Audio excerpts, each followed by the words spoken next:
Hello and good morning, everyone, to every part of the world that you might be from, and welcome to this very special broadcast. My name is Shabnam Mohamed. This event is an online expert hearing and press conference to highlight a class action taking place in Malaysia, ably led by Haji Mohamad Zainuddin, who is a lawyer in Malaysia. Joining us also today is Dr. Mark Trozzi, who is an emergency physician, a medical researcher, an activist, and Mr. Julian Gilles, who is a lawyer and an author.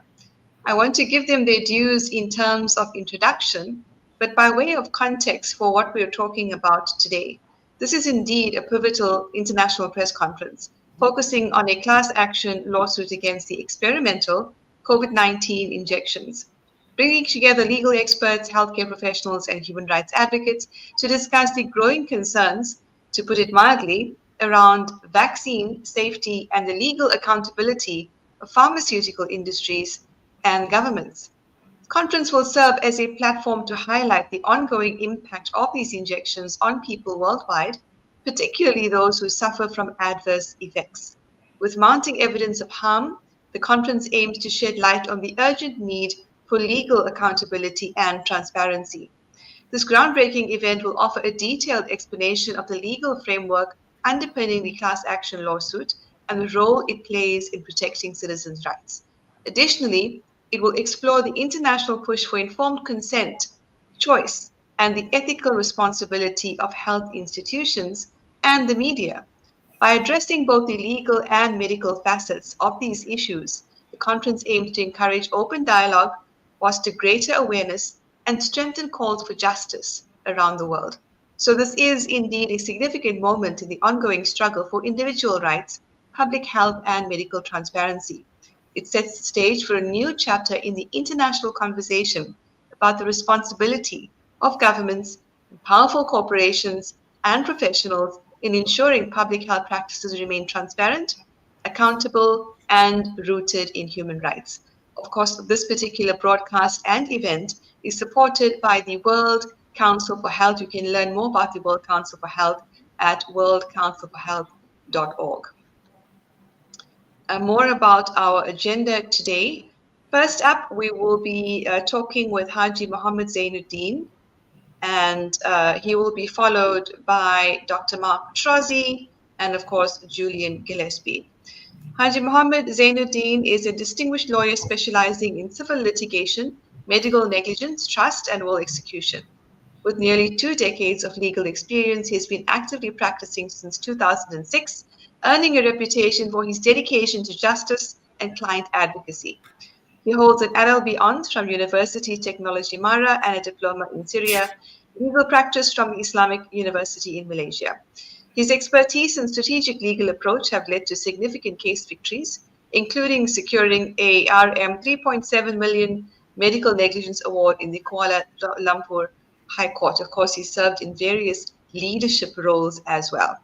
I have, of course, skipped this slide about myself, but I am an activist, journalist, and lawyer, and I serve at the World Council for Health, Children's Health Defense Africa, and of course, I host the Wage Peace podcast. But I'd like to draw into conversation first Haji Mohamad Zainuddin to talk to us about this case. It's going to be in Q&A format. Let me remove the slide from the stage for now, and let's call Haji Mohamad Zainuddin to join us on stage. Very much, thank you. Very much, thank you, Shabnam. Shall I proceed now? Shall I? All right. Yes. Well, yes. From my understanding, you would like it to be a Q&A, or would you like to just speak about the case? I'd like to speak about the case and plus the Q&A, and I try to shorten my speech so that more. Please go ahead. All right. Firstly, class action is a people action. It is a people action. It is a public action. It is a public action. So now, why we are saying this? Because the whole public, not only Malaysia, the whole world, the people of the whole world, not the people of Malaysia. And this has something to do with the government in way collaborating with the preparators, which in my stand about this matter, that COVID is fake COVID. It's a fake COVID. That's the first place. The coronavirus live coronavirus was never been proven to be existing. That is my stand. And out of that, they created the impact of panic and of fear, you see. And they came out with emergency because of the situation, emergency use of the vaccine, you see. And then after that, then the vaccine they imposed mandatory because of mandatory, and out of that, in my case, we have in Malaysia. We have even the teachers, among teachers, after the vaccination, among the teachers, 2,000 already died after the rolling up, and the A5, and many, many more. But of course, these being government servants, they are so fearful to take legal action. So the one that we have the legal action with is the people who are, I should say, they are village people. They are what do you call this? Who is not a professional, which they don't have much means also, but we have to do it and support them, you see, because they are we need these people as plaintiff, you see. We as lawyer or as organization, we are not plaintiff. We are not affected, you see. But the one is affected is the plaintiff, and the right to take a legal action is the plaintiff who is suffering from all these ailments, you see, wrongful act. So that is the situation in Malaysia. We have got 8 claimants, 8 plaintiffs in the first place, but 4 claimants. I think that's kind of a strategy done by I think the opponent maybe that frightened 4 of them to withdraw the action. Then 2 of them who died, another 2, I think A5, is it? So remaining, 3 withdrawn, is it? The third one, because of the problem of the letter of administrator, because to take legal action against this, the demise party, then the court now ruled that whoever the next of kin want to take legal action, they have to have that letter of administration. That another process. So the third one didn't have that, so then they have to withdraw. So as such, we have only left 4, but we proceed. Left 4. So we have 2 because of A5 after inoculation, and another 2 because of the apartheid. They have been dismissed or discharged or fired from their job because not for refusing to take the injection. So we have these 2 classes. You see, one's A5, and another is the one who refused the injection as such. But this is what we call as a public legal action. We are open. Should there any so-called brave, what do you call this, plaintiff to come forward who died because of this, and they have got all the paper that we need, especially the letter administrator, we will proceed.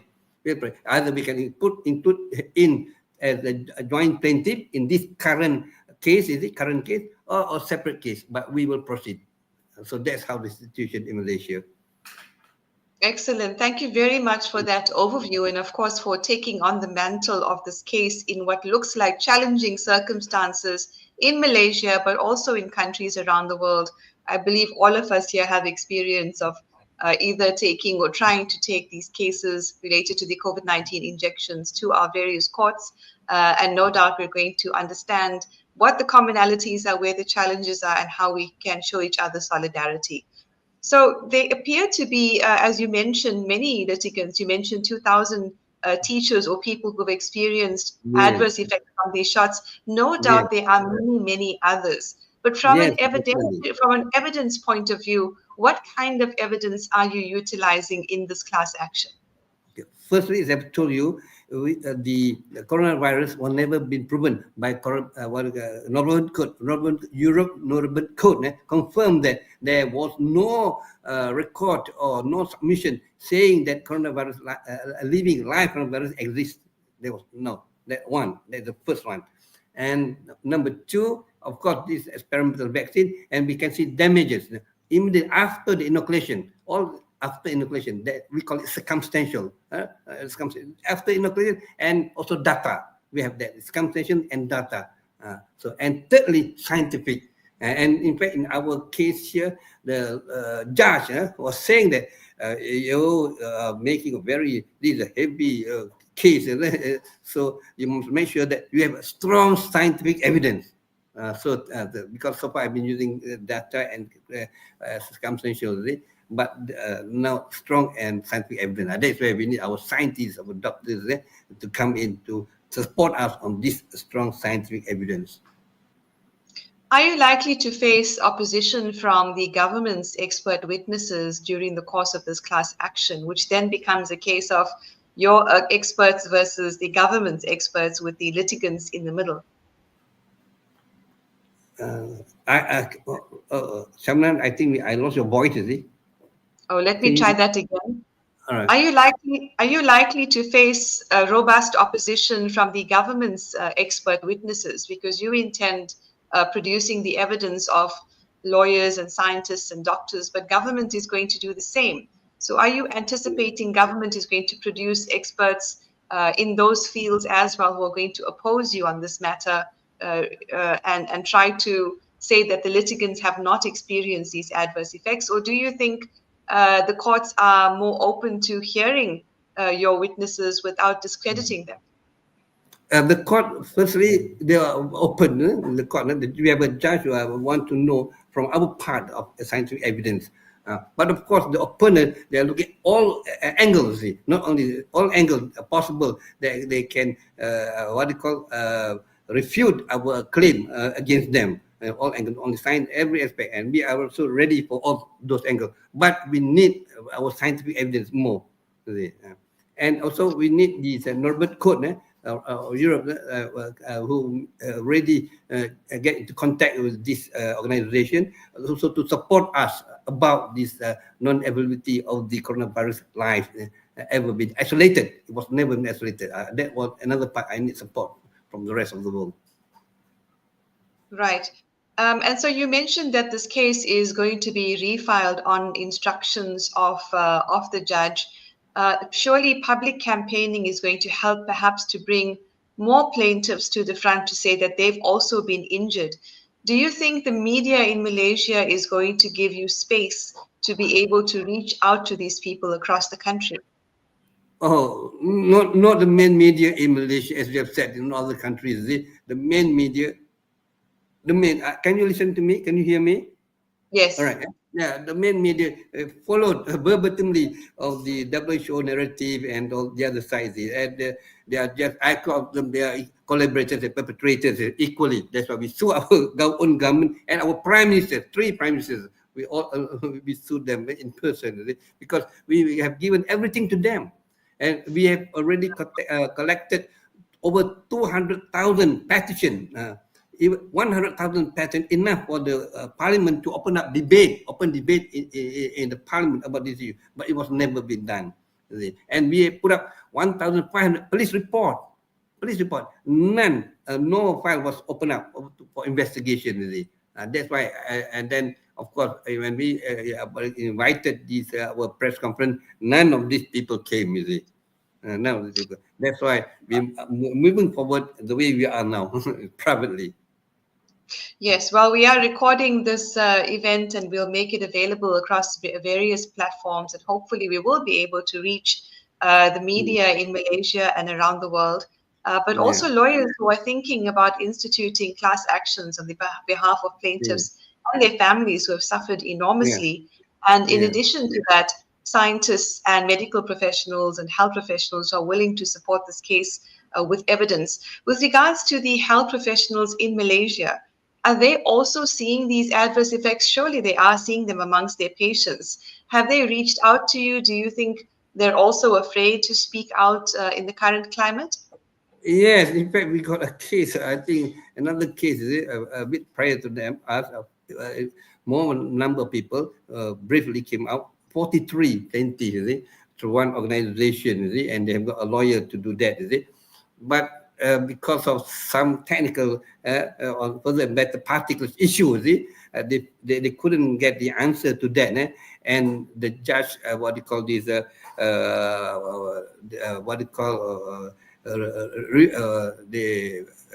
they lost it. I can say that. The judge make an order that they are been discharged and then the case been thrown away and with no liberty to refile.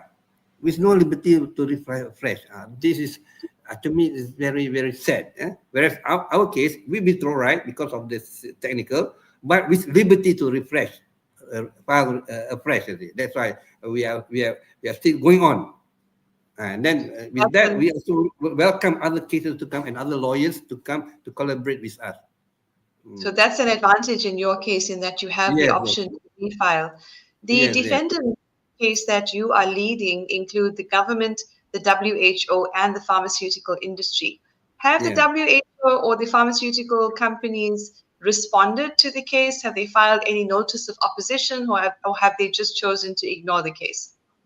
Oh, in Malaysia, for instance, Pfizer, they have send legal action to Pfizer HQ in New York as well as Pfizer Malaysia. They have Pfizer Malaysia who in connecting with the government and the Ministry of Health in Malaysia.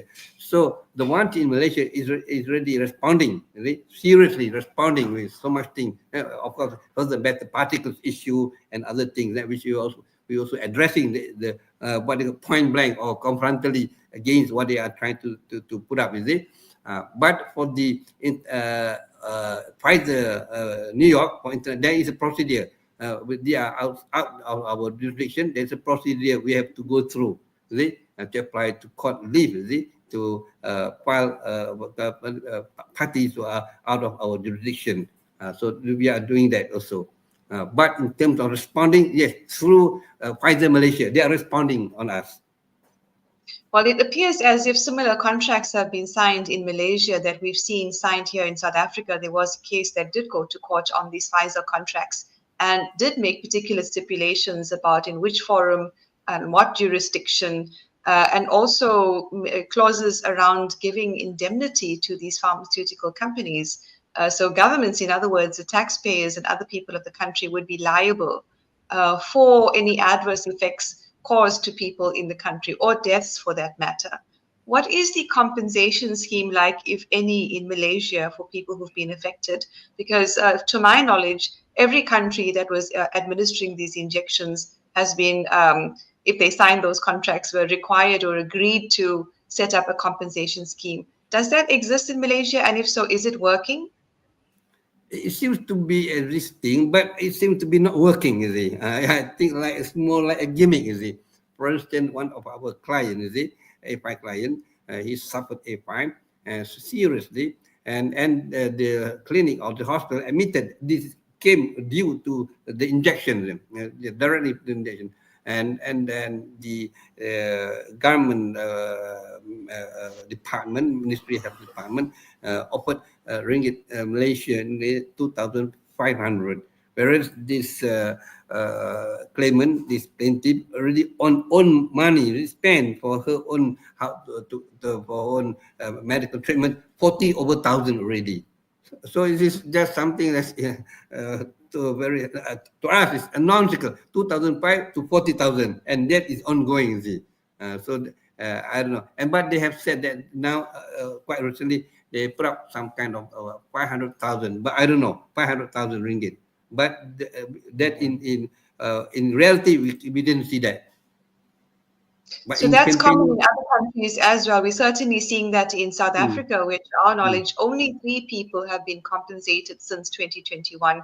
And at that, these are breadcrumbs. They're certainly not sufficient for the kind of injuries and or deaths that are being experienced here.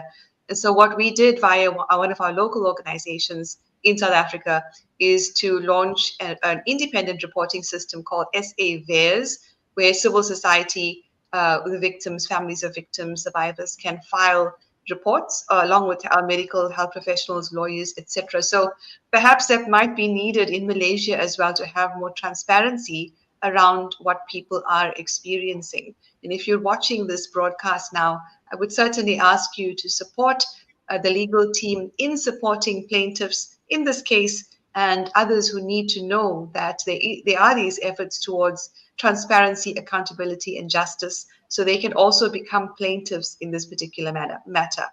Haji, how did you find out about these plaintiffs, and why did you decide to take this case on?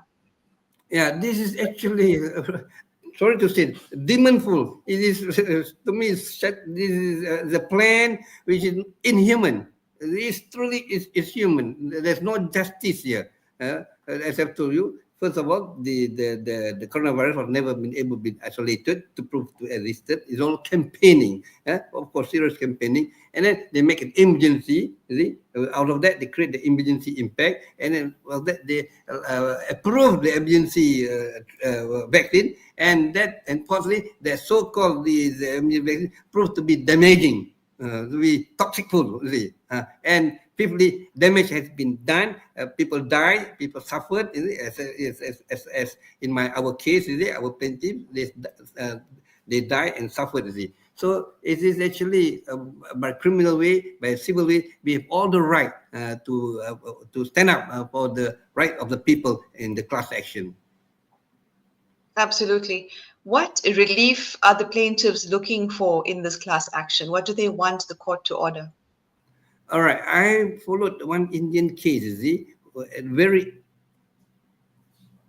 okay. I followed one Indian case very early during the time of this when the COVID vaccination started to be implemented by a young doctor, and that was been forwarded by the group of I think the organization of Bar Council of India, who sued WHO for 200,000 USD.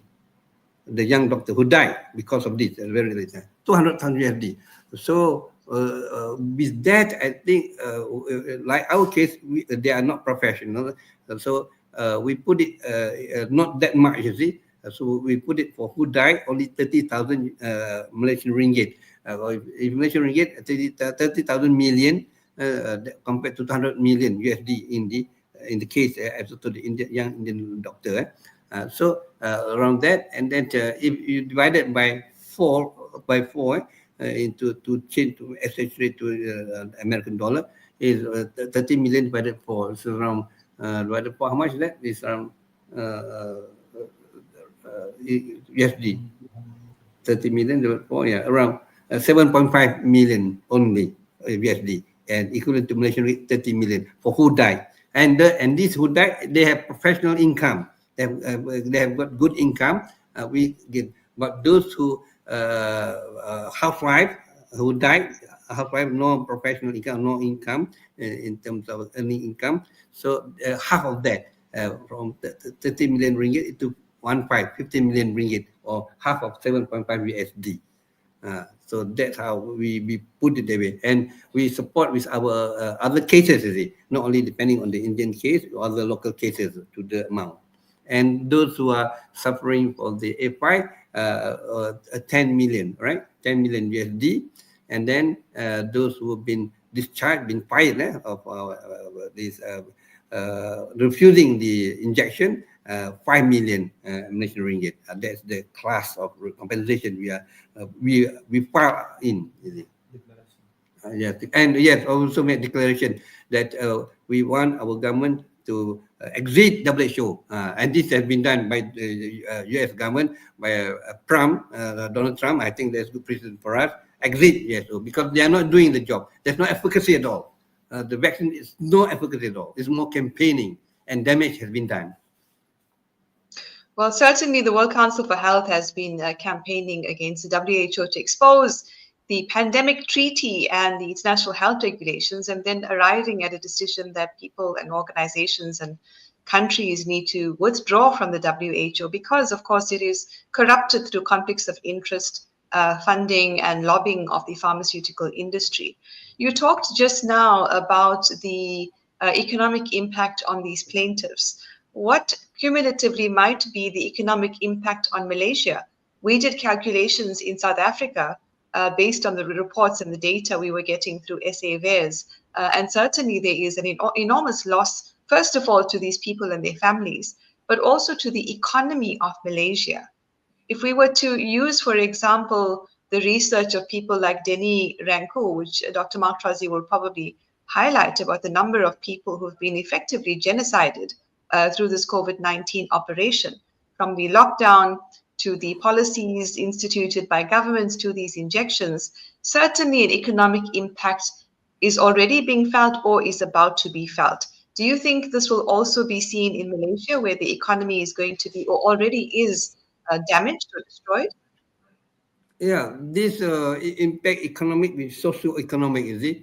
because of this economic impact, they created socio-economic, like people who professional people, doctors, nurses who die, you see, and they have. But we in our part, we have not made any study on that exactly as on the economic impact. But the impact is there.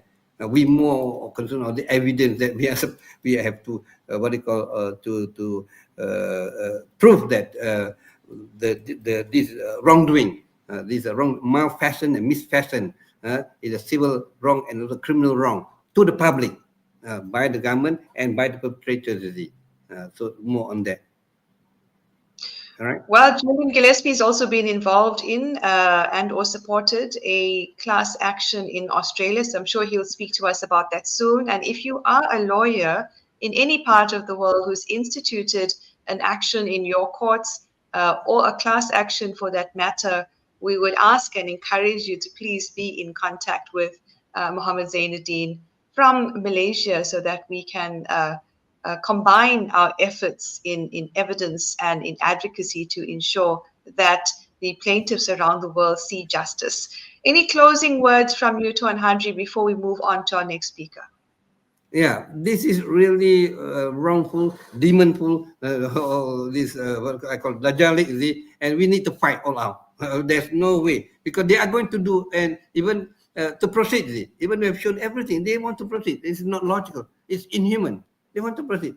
So that's why we have to fight this thing out. And the whole, like I said, I think likely the World Health Council for Health should be the one instead of the WHO now, supported by the pharmaceutical and politicians, which is corrupted and wrongful. They have a wrongful agenda. We have to correct this agenda for the sovereignty of our countries, and the people must come out. The rule of law and the people must come out. These two must combine together. Absolutely. May I just ask if at this point, Mark or Julian, you have a question for Mohamad Zainuddin, and then we can move on to Mark's presentation. Any questions for him? I don't have any questions at this point. I just have some observations which I'd like to share after Dr. Trozzi has had a chance to speak. Thank you. Thanks very much. Well, then let's move on to our next speaker, and I'm going to introduce him properly. He's a very dear friend, colleague, and brother who I met through the World Council for Health, and of course he is from Canada. Let me bring the slides up so I can introduce you to him properly.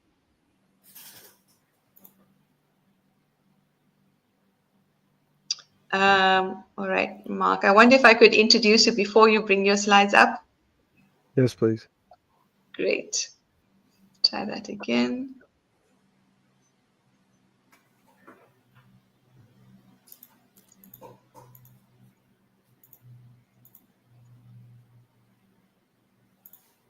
All right, I seem to be having some difficulty. There you are. Now it's up. Oh, wonderful. Thank you so much. So with regards to this case, and of course in general, Dr. Mark Trozzi is an emergency physician, a medical researcher, and an activist from Canada. With 27 years of experience in emergency medicine, he has taught critical resuscitation and advanced trauma care at 3 medical schools and was an advanced trauma life support instructor for the American College of Surgeons. In 2020, while working in multiple emergency units, including a designated COVID-19 ER, he observed discrepancies between public health mandates and medical science. This included the suppression of effective treatments and the promotion of experimental genetic injections as safe vaccines. Due to these concerns, in 2021, he took a sabbatical to focus entirely on research, public education, and activism. His medical license was later suspended for criticizing Canada's COVID-19 mandates. He is now a leading global expert in COVID-19 vaccines or injections, their failures, mechanisms of injury, and treatments for affected individuals. His work can be found on drtrozzi.news, as well as World Council for Health and wchcanada.news. He's involved in numerous organizations. On the right, as you can see, a full list, including a steering committee member at the World Council for Health and a founding member of WCH Canada. He's also with Take Action Canada, Vaccine Choice Canada, and also is an advisor to the SAVS reporting system in South Africa. With that being said, thank you very much, Dr. Mark Trozzi, for joining us today. Please grace us with your very informative and empowering presentation. Well, Shabnam, thank you so much for that extremely kind introduction and for all the great leadership that I've had the honor of being, side by side with you through the last 4 years. Julian, Mohamed, it's an honor to be with you here. And it's especially important for me to be here and to do my small task because, Mohamed, you were saying, we need the scientists, we need the science. And the scientists, we need the lawyers. And so I think the most powerful thing I can do right now to broadly continue the Hippocratic Oath is to support your work. And so that's what I'm here to do. I want to present very understandable scientific understanding of what is in these injections, why they are not vaccines, and how they are causing the massive, unprecedented numbers of injuries and deaths that they are. And if you go to, for instance, drtrozzi.news, you'll be able to find the essence of this at the very top of the site, Unveiling Mechanisms of Harm. And beyond the material I'm going to present today, you will also find there 930 scientific articles correlated to 44 of the many adverse events and outcomes from these injections showing the causality. So the reason I say that is I want to present the explanations, but I've also have very organized there the evidence of causality for yourself, Mohamed, and other lawyers around the world. So please take this information and use it to fulfill your mission in the quest for justice. If I could go to the next slide then, please. Oh, I think there we go. So the list of traditional diagnoses that arise as sequelae to the COVID-19 genetic injections is long. literally. For instance, Pfizer's own analysis lists more than 1,000 different adverse reactions that can be diagnosed. The failure and dangers of these genetic experiments were predictable based on scientific knowledge that preceded 2020. However, diligent efforts to warn the public, elected officials, and bureaucrats, despite that, billions of humans have been injected, many repeatedly, in what has been a radical and unethical medical experiment, to say the least. And here you can see just that we've never seen adverse events and deaths in anything close to these numbers. In fact, when you look at US variants, for instance, these injections alone have outperformed multiple times the amount of death and adverse events from all injections for all illnesses for all of 30 years, all combined. It is extremely unpredictable that they would be on the market, that we would be in such a criminal phase of the pharmaceutical governmental complex that these things would still be allowed on the market, but they are. If we can go to the next slide, please. So in many countries, including Canada, where I'm from, doctors who cautions against these injections were unlawfully persecuted. Our careers, incomes, and reputations were vandalized. And similar abuses have been launched against doctors for completing vaccine injury reports or attempting to treat their patients for COVID-19 genetic vaccine injuries. So now most places, nurses, doctors, and other health professionals who remain in the old systems are themselves victims of this unlawful injection campaign. So they do not or will not even recognize the existence of new underlying cause for the dramatic increases that they are seeing in deaths and many diagnoses, from infections to cancers, blood clots, myocarditis, miscarriages, infertility, and many, many more. Now, this blind spot in healthcare is creating yet another wave of harm from the COVID-19 operation and injections. And that is that injured persons are being diagnosed in old terms and provided treatments that are not consistent with the new cause of their disease, which is the COVID injections. So to provide hope and optimize the outcomes for billions of injection victims, we have to correct this major flaw in healthcare. And I hope this brief presentation will help others to understand some of the main mechanisms through which these injections are causing disease and death, because understanding the pathophysiology of disease is essential to providing and advancing life-saving care. As well, understanding the mechanisms of these disease processes in combination with the other reference material I spoke of is essential for lawyers like yourselves to complete the mission of restoring justice and defending the victims and stopping there from being more victims. So I'd like to proceed now with a very brief introduction to many of the mechanisms of harm from COVID-19 modified messenger RNA supposed vaccine injections. And could we go to the next slide? And so here I'm going to be focusing on the modified messenger RNA injections. So these are Pfizer and Moderna. So during this particular talk, I'm not going to talk about similar injections, which are also genetic injections causing largely the same problems. And that's AstraZeneca and Johnson & Johnson, where they injected DNA instead of, well, modified RNA, although these RNA injections have turned out to be contaminated with DNA, as you'll see. So in any event, the injections, they do create a variety of things. And included is the declared ingredients, which are modified messenger RNA within pegylated lipid nanoparticles. Now, pegylated lipid nanoparticles are tiny particles that have approximately infinite tissue penetration. So they'll deliver the genetic payload put into them into all tissues in the subject, including their brain, ovaries, testicles, and even into the unborn child of a pregnant woman who's injected, and that child's brain, ovaries, or testicles as well. Could we go to the next slide? Now, the messenger RNA inside these has been modified. And if I can just pause for one moment, it's very important that people understand, because these are genetic vaccines or genetic injections. They're not traditional vaccines. The basis of genetics is this. In our nucleus of our cells are our chromosomes, their DNA. When your cell needs to make a protein, and our cells make protein a lot because proteins are the miraculous little machines in our cells. Our cells are supposed to make our proteins, our cellular machinery. And in order to do that, a section of your chromosome, a little section, will unravel, exposing a genetic sequence from the DNA alphabet. Then what's done is, still inside the nucleus, a messenger RNA, so a similar molecule to that genetic sequence, is created in the form of RNA called a messenger RNA.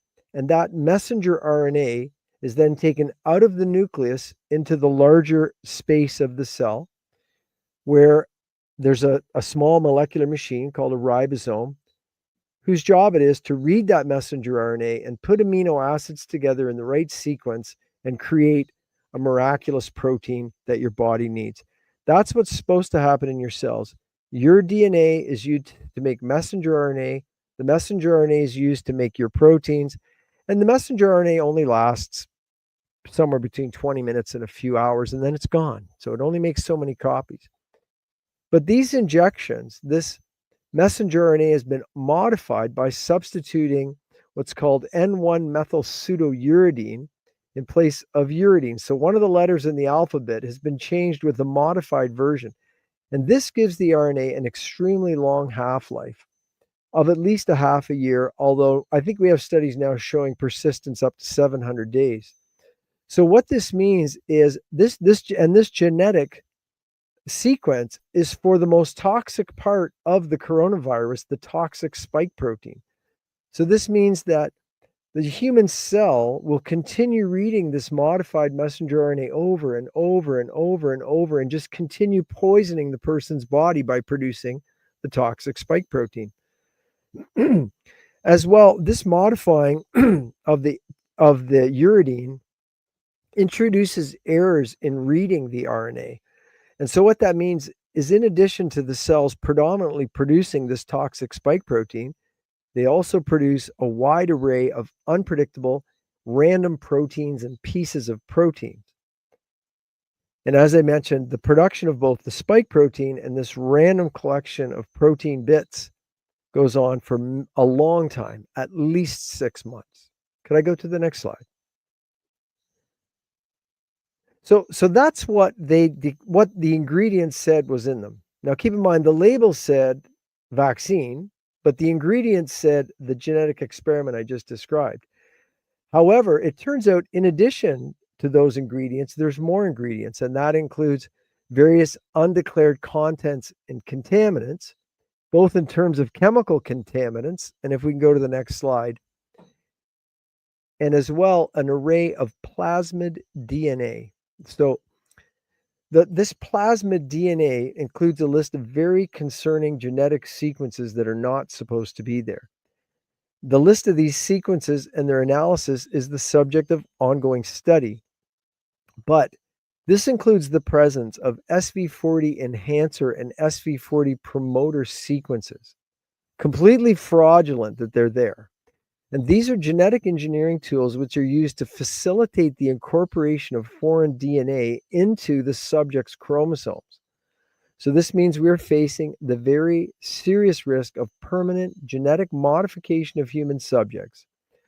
Of course, research into this issue is ongoing, but we already have laboratory cell culture evidence of genetic integration of DNA into the human chromosomes. We're talking about genetically modifying people without their knowledge or consent.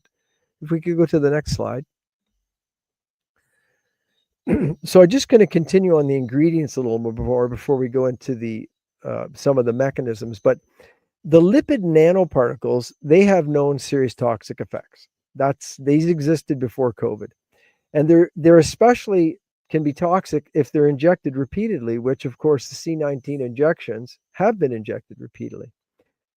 As well, the polyethylene glycol, which is the little tail you see on the sphere, you see the little white tail. So each of the lipid particles that forms this bubble containing the genetic payload is stabilized with a little piece of polyethylene glycol.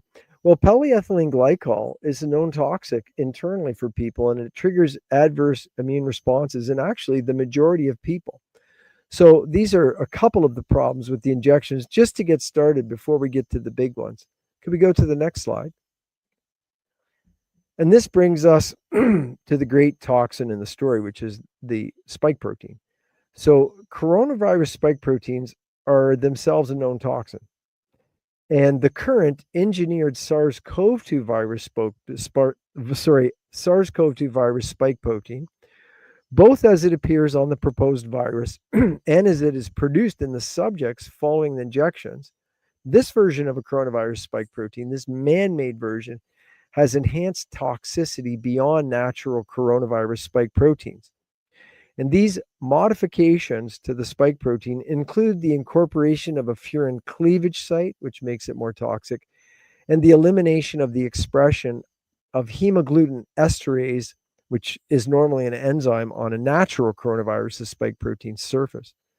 Can we go to the next slide? Now, the elimination of hemagglutinin esterase contributes to the exceptional ability of this spike protein to produce blood clots, both at a microscopic as well as a macroscopic level. Ongoing microvascular clotting is one contributing mechanism to accelerate organ deterioration so that the victim's organs age faster than normal. And this can account for quite a variety of clinical presentations, from accelerated microvascular dementia through, for instance, to kidney failure. Can we go to the next slide? As well, the innermost layer of cells that line blood vessels are exposed to the circulating pegylated nanoparticles from the injections. So these particles deliver the spike protein genetic code into these cells. Then these cells produce the SARS-CoV-2 spike protein and express those proteins on their surface. So this now marks these cells as if they are foreign tissue and triggers the immune system to attack them. So the inner layer of cells lining blood vessels is destroyed and sloughs off, exposing the next layer of cells beneath them to then repeat this process. So in this way, the tunica intima, or the innermost layer of blood vessel walls, and even deeper tissue layers of arteries and veins are damaged, eroded, and weakened. This compounds the enhanced blood clotting effects of the SARS-CoV-2 spike protein, because damaged blood vessel walls are powerful triggers for blood clotting. Could we go to the next slide? Now, this erosion of blood vessels can also lead to profound blood vessel injuries, such as ruptured aortas, and we're seeing these as well. The next slide, please. Now, I mentioned about the variety of genetic sequences in the injections that aren't supposed to be there. And that's an ongoing study.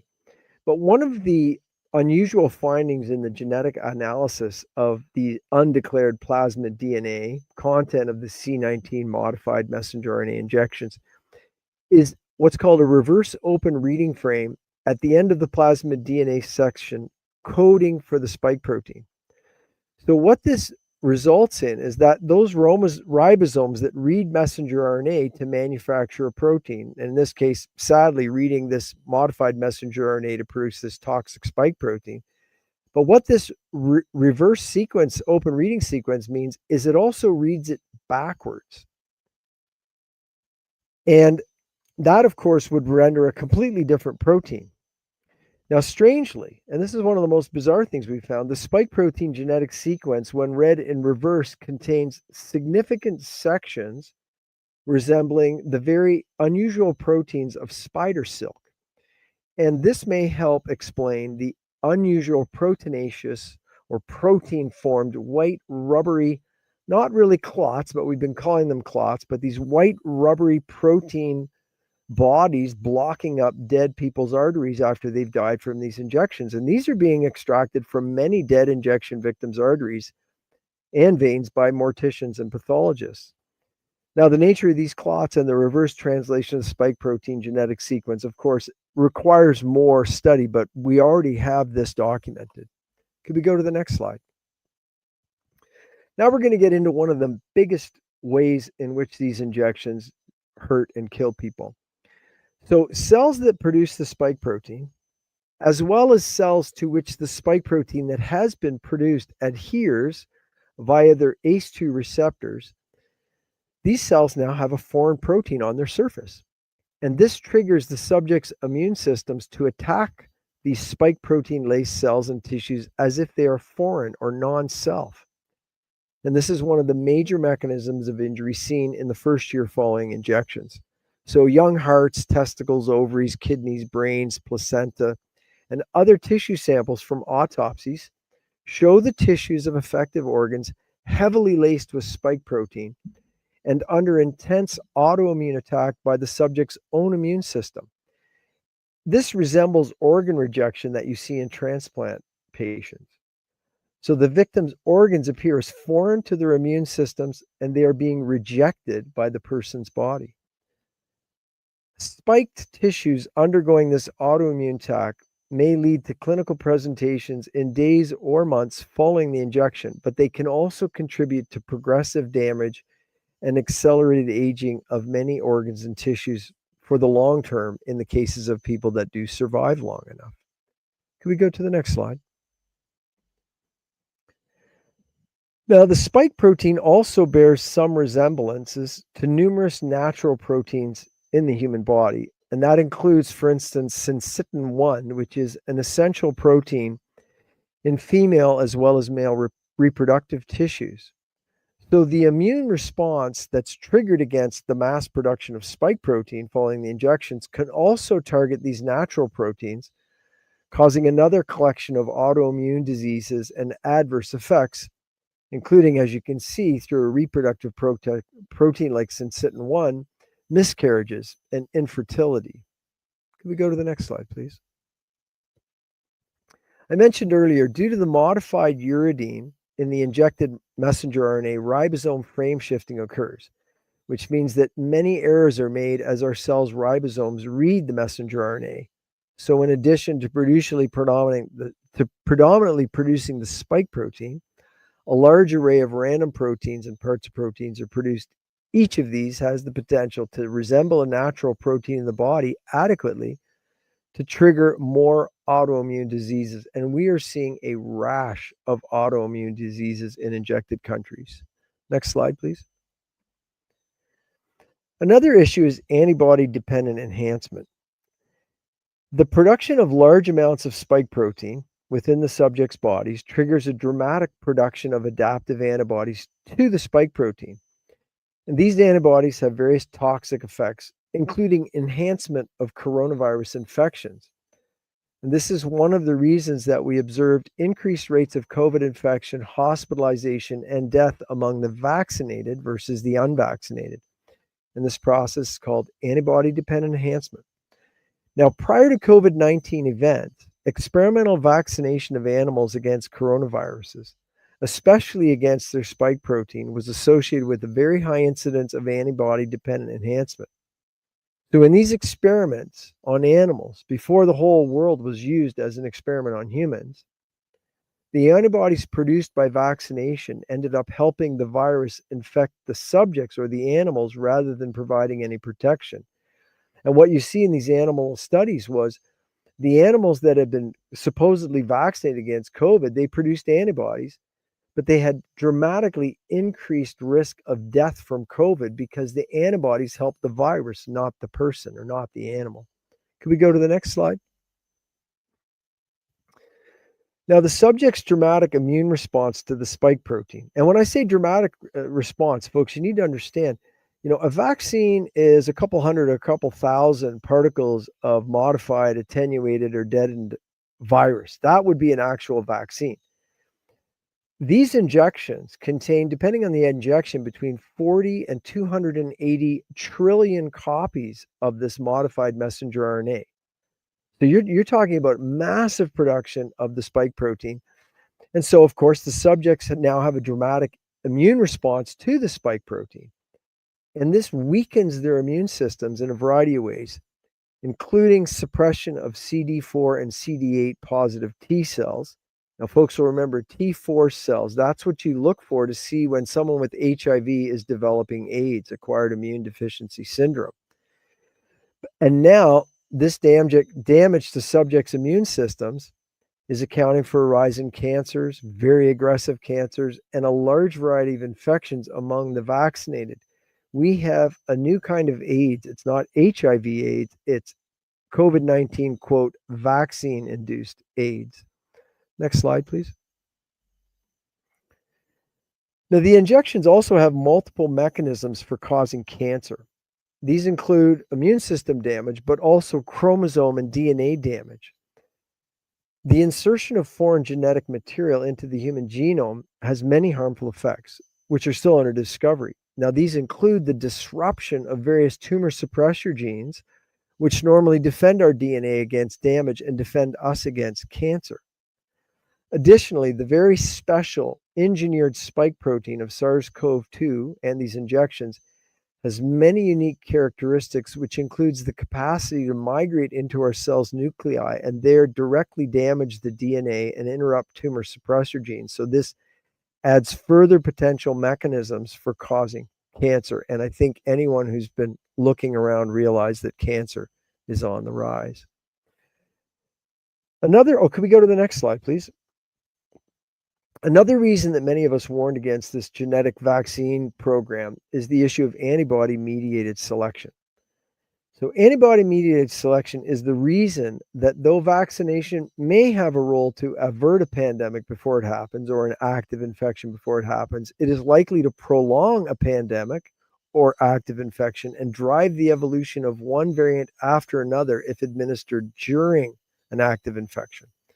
And this is the foundation for a golden rule of vaccinology, which is that you never should try to vaccinate your way out of a pandemic. Attempting to do so drives the evolution of the virus, creating one variant after another. These variants are particularly dangerous to the vaccinated subjects rather than the persons with natural exposure and immunity. Natural immunity is broad. It responds to many aspects of the virus, so the virus can't simply adapt its spike protein to avert natural immunity. However, due to the injection campaigns, we have extended what naturally would have been a few months of active infections to years of variants, infections, and more misguided injections. And though this has been profitable for the vaccine industry, it has been devastating for men, women, and children. Can we have the next slide, please? There are more mechanisms of injury that I didn't go into tonight, including prion diseases of the brain and including damage to the microbiome. More research is needed regarding the mechanisms of injury from these injections. Details of the immune system disturbances caused by these injections are very extensive, and this presentation has been an introduction to that important subject. Could we go to the next slide? COVID-19 genetic, quote, vaccines present no benefit and much harm, and the time is long overdue to halt the manufacturing and administering of these injections. We must reinstate the scientists and doctors who've been warning against these problems while advancing the research and treatment of the injuries, despite being stripped of positions, laboratories, and income. Advancing our understanding of the mechanisms of injuries and how to treat them, and distributing this information on an urgent basis should be our highest priority. There are new pathophysiologic mechanisms causing the dramatic increases in diseases, disability, and death around the world. The medical and scientific communities have been muzzled and co-opted so that healthcare practitioners are flying blind. It is absolutely time to end the suppression and manipulation of medical science. We need to advance our understanding and treatment of the toxic effects of the C19 genetic vaccines. And we need to support the efforts of lawyers like those I'm getting to join this evening to halt these injections and begin the restoration of justice and medical rights. Thanks very much for letting me present that. Thank you very much, Dr. Mark Trozzi, for that informative and empowering presentation. Fazwan indicates there are some questions on social media. We are broadcasting on Facebook, on YouTube, and on Instagram. Here's a question from Raymond Raj. Tuan Haji, please share your thoughts on the ongoing mandatory vaccination of the influenza jab for pilgrims going on pilgrimage to the Holy Land. All right. Actually, these jab, if they have used these RMNA, what they call this injection, definitely is wrongful. It is wrongful and it's not. It's illegal. It's illegal to have this jab. Is it? We have had this jab, which is not the RMNA, what they call injection base. But if it's based on that, then it is wrongful. But I heard of this situation according to the body, the Hajj body arranging the Hajj pilgrimage going to Mecca. They said it is the order from the state of Arabia, is it? Ordered that jab to be done. But as I've said just now, this jab is wrongful and it shouldn't be done. And the people, the pilgrimage, they must bring this out. Is it? Must speak this out. And more so, but this needs to be verified by what they call scientific evidence that this jab also contain they call it pochin in scientific. But I have to see what this pochin. But it was told that pochin is based on the what they call element of a pig element, is it? Which is forbidden for the Muslim, more so to use that to bring in the body and good for pilgrimage, containing that pig element. So this is a matter which need to be addressed, is it, by the pilgrimage and the people in Malaysia. I think that much I can say. Thank you very much. Dr. Mark Trozzi, I have a question for you. There's just been a question raised by Raymond Raj, who is with MAFIM, around the specific question of pilgrims or large numbers of people who are gathering for worship or education or whatever it may be. The subject of shedding is a very important one. And it's become increasingly focused now with reference to self-replicating injections in the case of Japan. What can you share with us about evidence of shedding and how it might affect unvaccinated or uninjected people? Well, thanks. So there's no question that something is being shed from people who've been injected to people who've not been injected. And so there's plenty of evidence to show that, for instance, women who've not been injected developing menstrual abnormalities like the women who have been injected, or babies breastfeeding and developing health problems because they're getting something from their mother. Now, the obvious thing that we're getting is the spike protein. The spike protein is a toxic protein. Some people are more sensitive than others. And so when someone who's not injected is around people that are injected, they can get symptoms just in response to the spike protein. Now, I wish that, and I hope that's the limit of it, because If you're exposed to a toxic protein and you get away from it, then it goes away and you carry on. Our concern is, are people being transfected with the messenger RNA and the DNA payload that's hidden in there as well, so that they themselves become spike protein, toxic protein factories? And unfortunately, I think we are seeing some evidence of that. And, some of my colleagues who are, in countries where at the current time you have more freedom to be a good doctor, they're starting to see, for instance, in their staff who didn't take the injections but have been working around injection victims for a long time now, they're starting to see some of the same changes. Unfortunately, there's holes in the capacity to do simple laboratory tests, like testing someone's blood for spike protein. This should be such a simple test, but as part of the cover-up to what's happened with COVID, we're finding it hard to actually get that. The question then becomes, are people transfecting messenger RNA? Well, the cellular machinery exists for that to happen. In other words, our cells will export some of this messenger RNA and DNA in little particles of their own called exosomes. And those exosomes can actually be shared just by breathing. Now, I'm not trying to make people terrified, but I'm just making people realize how reckless this experiment has been, and how we need to go to a whole other level of caution. Now, you raised the issue of the self-replicating messenger RNA, which is a whole other level of Frankenstein injection. And it's been unleashed in Japan, and it has been, I believe, approved in France. And so, hard to believe, despite the damages we've seen, that this is being pushed. Now, the trick with self-replicating mRNA is you only need a few of these messenger RNA molecules in a cell to trigger a snowball, where this cell will not just be reading this messenger RNA and producing spike protein, but this cell will be reading this messenger RNA and making more of this messenger RNA. So this produces a much higher risk of people not only shedding spike protein, but of also shedding messenger RNA in the self-replicating form.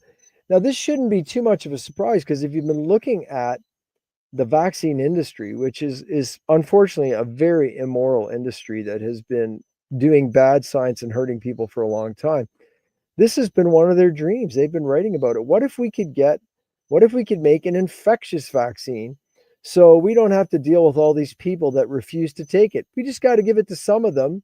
And once you turn them loose in the herd, it'll get to everybody. Well, sadly, Raymond, this is a very real risk. And it's a reason that all of us should be doing everything we can to dismantle the factories producing this stuff. It should be illegal to make this stuff.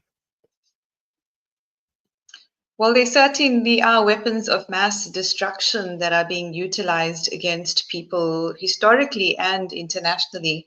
Mark, I would like to briefly touch on the notice of liability, open letter, in fact, an open letter containing a cease and desist notice of liability that has been sent to the government officials in Brazil, because they are now mandating these injections on babies and children.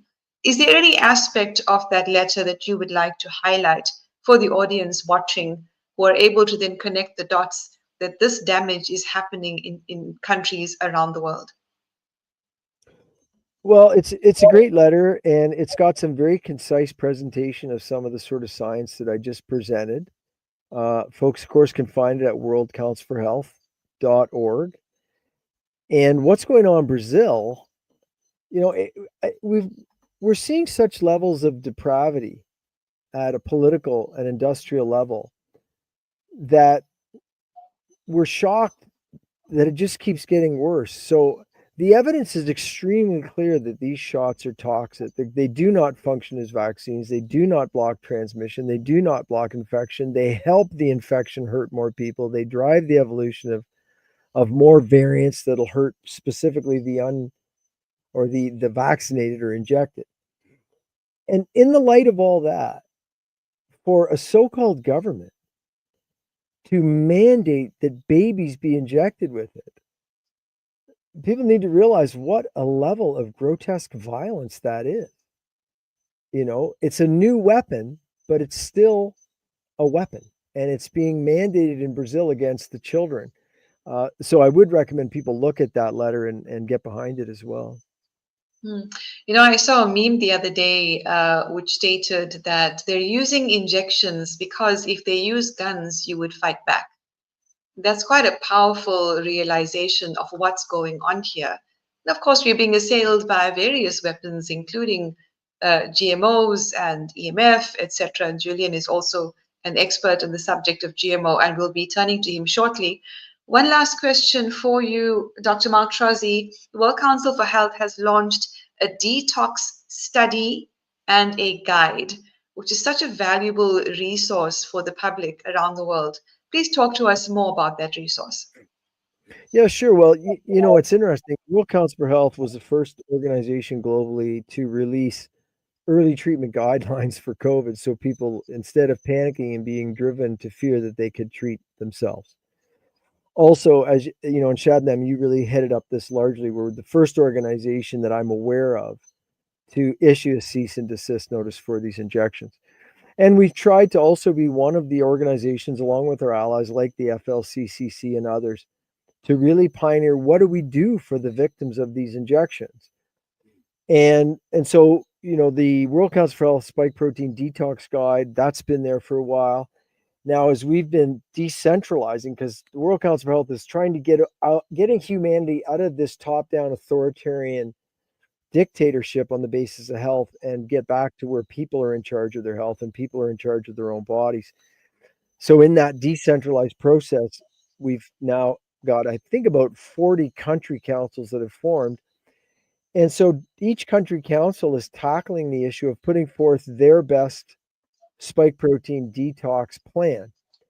And WCH Canada, we're about to release one that I think people are going to really love. We're a little bit late at the game, but we've been working on it thoroughly. So folks can go to the worldcouncilforhealth.org and you can look at the protocols that are being used by different countries and different organizations. You kind of get to see, you know, how in different parts of the world we do things differently. Some access more drugs, some access more herbs.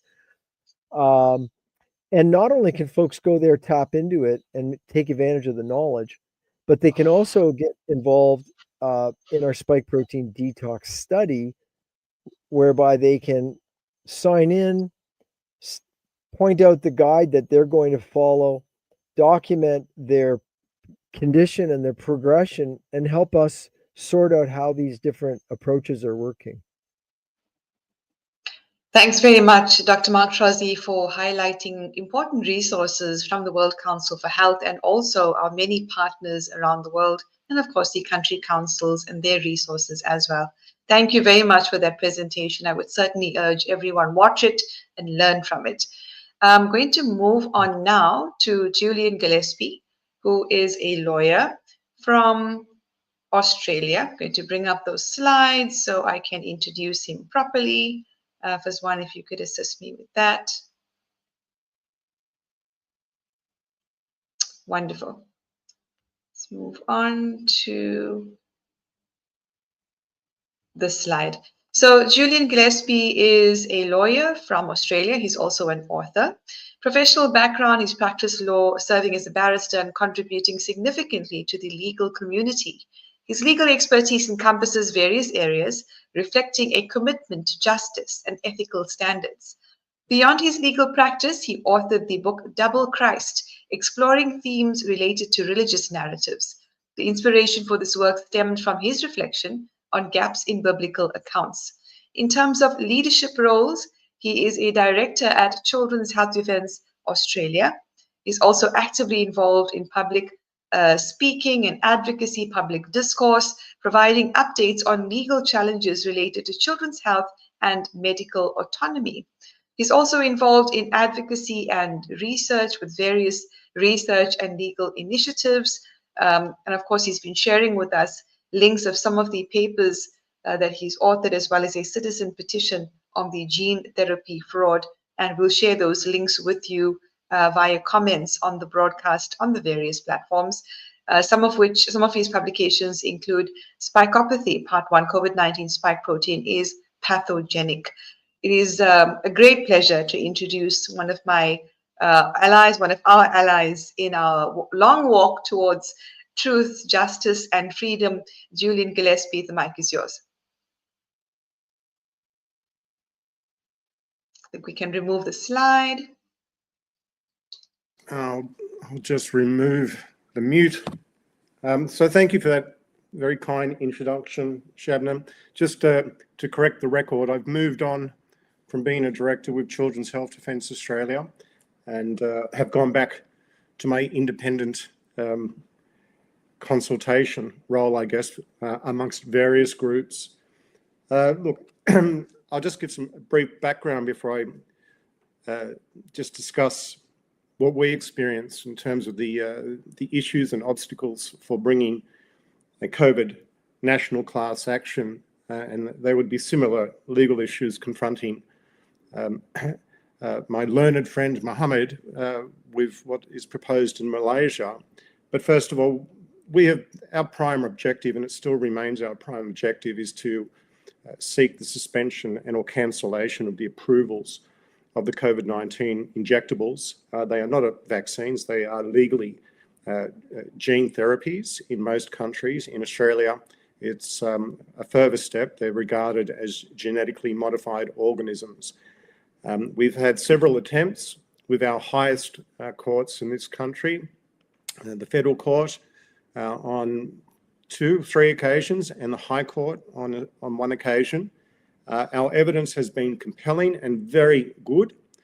However, we have, to be blunt, encountered a most corrupted Federal and High Court judiciary on matters of COVID, who have gone to great lengths to return what's called perverse judgments, holding our cases out from proper consideration, and usually using perverted preliminary judgments on standing, saying that we do not, or our applicants do not have legal standing to, for instance, sue our Secretary of Health, who was the man ultimately responsible for the approvals of the products in this country. And so this isn't the only jurisdiction where we've observed rampant COVID-19 judicial corruption. It's endemic in many other countries as well. Indeed, it's a pandemic of judicial corruption in respect of COVID. Now, in addition to, we've been researching on many jurisdictions as well, and discovered that the GMO issue, the South African legislation, again, deems these products to be genetically modified organisms, but they weren't properly risk assessed. They were given a pass. We had the same issue here with our gene technology regulator. Illegally allowed Pfizer and Moderna to avoid a GMO risk assessment process, which would have opened it up to public comments and comments from experts, despite the fact that AstraZeneca went down the same route. We also identified in the United Kingdom, their legislation, again, says that these products are genetically modified organisms, but there was a regulatory loophole which enabled Pfizer and Moderna to not have to provide what's called GMO dossiers, speaking to the GMO risks of their products. And the MHRA, the drugs regulator in the UK, knew and has always known that they are GMOs, but chose not to inform the United Kingdom public about that fact. Same we see again in the European Union. Very clearly, these products of Pfizer and Moderna satisfy European law for being properly deemed always as genetically modified organisms. But again, there was corruption in the approval process by the European medicines agencies, where they just did not require Pfizer and Moderna to speak to the issues which they were required to at law. Again, that would have required a period of public comments, so experts could be able to pile in and discuss the genetically modified organism aspect. So we have another instance of corruption in the EMA, or European Medicines Agency. This has all been documented in a paper that I authored, which is called, let me be clear here, the canaries and the GMO mind. I'll bring the list up, sorry, the reference for that later, which it's a peer review paper which shows all the European laws which were broken without any explanation, and also goes into the science where, separate from the DNA contamination, which was subsequently identified in early 23, the modified RNA itself has the ability to, in simple terms, reverse transcribe and integrate into the human genome. And that ability for this mod RNA to go through that process has been known for as much as, say, 40 years, but it was completely ignored. Moving on to America, the shift, they don't use the terms GMO, genetically modified organism, under their guidance, the FDA's own guidance. These products are were always properly to be deemed gene therapies. But as people can see in the link to our citizens petition, which was being filed in late January of this year in anticipation of Bobby Kennedy Jr. becoming the new Health and Human Services Secretary, which post he has moved into, that citizen petition outlines we believe it's in detail that everybody's able to comprehend the fraud that was committed by the FDA in company with Pfizer and Moderna to avoid recognizing that their products are gene therapies so that they could sell the products to the public as a vaccine. Now, that fraud meant that if you were going to illegally and improperly call them vaccines, it would go off to a committee, a biologics committee, which would not be required to address all the gene therapy issues, safety issues, and it would help them get them approved quickly. Had the law been followed in the United States, they would have been deemed gene therapies during the initial application process by both companies, and the FDA should have diverted the handling of their applications to their gene therapy committee. The gene therapy committee would have required both sponsors, Pfizer and Moderna, to submit a raft of additional safety studies, for instance, genotoxicity, carcinogenicity studies, and particularly studies with respect to shedding before any approval could have occurred. And also, the whole environmental assessment, which includes human health impacts, would have been opened up to a period of public comment, perhaps as long as 6 months, entitling experts in this area, PhDs in molecular biology and genomics, to submit evidence to that gene therapy committee. And in all likelihood, because we know it was being published by experts in 2020, that committee, had it been properly convened, would have received a mountain of expert evidence showing that the risks to humanity from these products was far outweighed any perceived benefits, and they should never have been, or the advice would have been, do not approve these things. These will be toxic and likely kill and maim people. Now that citizen petition with the FDA also includes extensive information to show that the products are grossly contaminated with synthetic DNA contamination, both Moderna and Pfizer, well above established safety thresholds. And we also have the added complication that there are additional SV40 sequences found in the Pfizer product, which has its own nuclear localization signal. In other words, it's very efficient after these products are efficiently delivered into cells.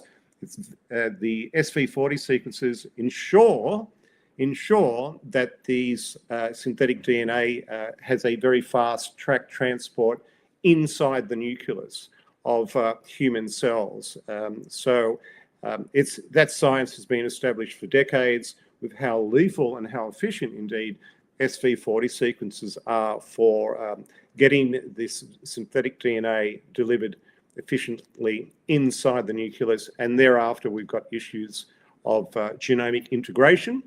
And indeed, this synthetic DNA in putative studies that have been undertaken by Kevin McKernan, the leading genomics sequencing scientist globally, with his team, two outcomes. They've already shown that these products are integrating with human DNA, and also this synthetic DNA is self-replicating, independent of any genomic integration. So in simple terms, it means this synthetic DNA is living by itself and replicating by itself using the safety of the cell nucleus to produce copies of itself. So that is the worst case scenario globally that anyone could expect.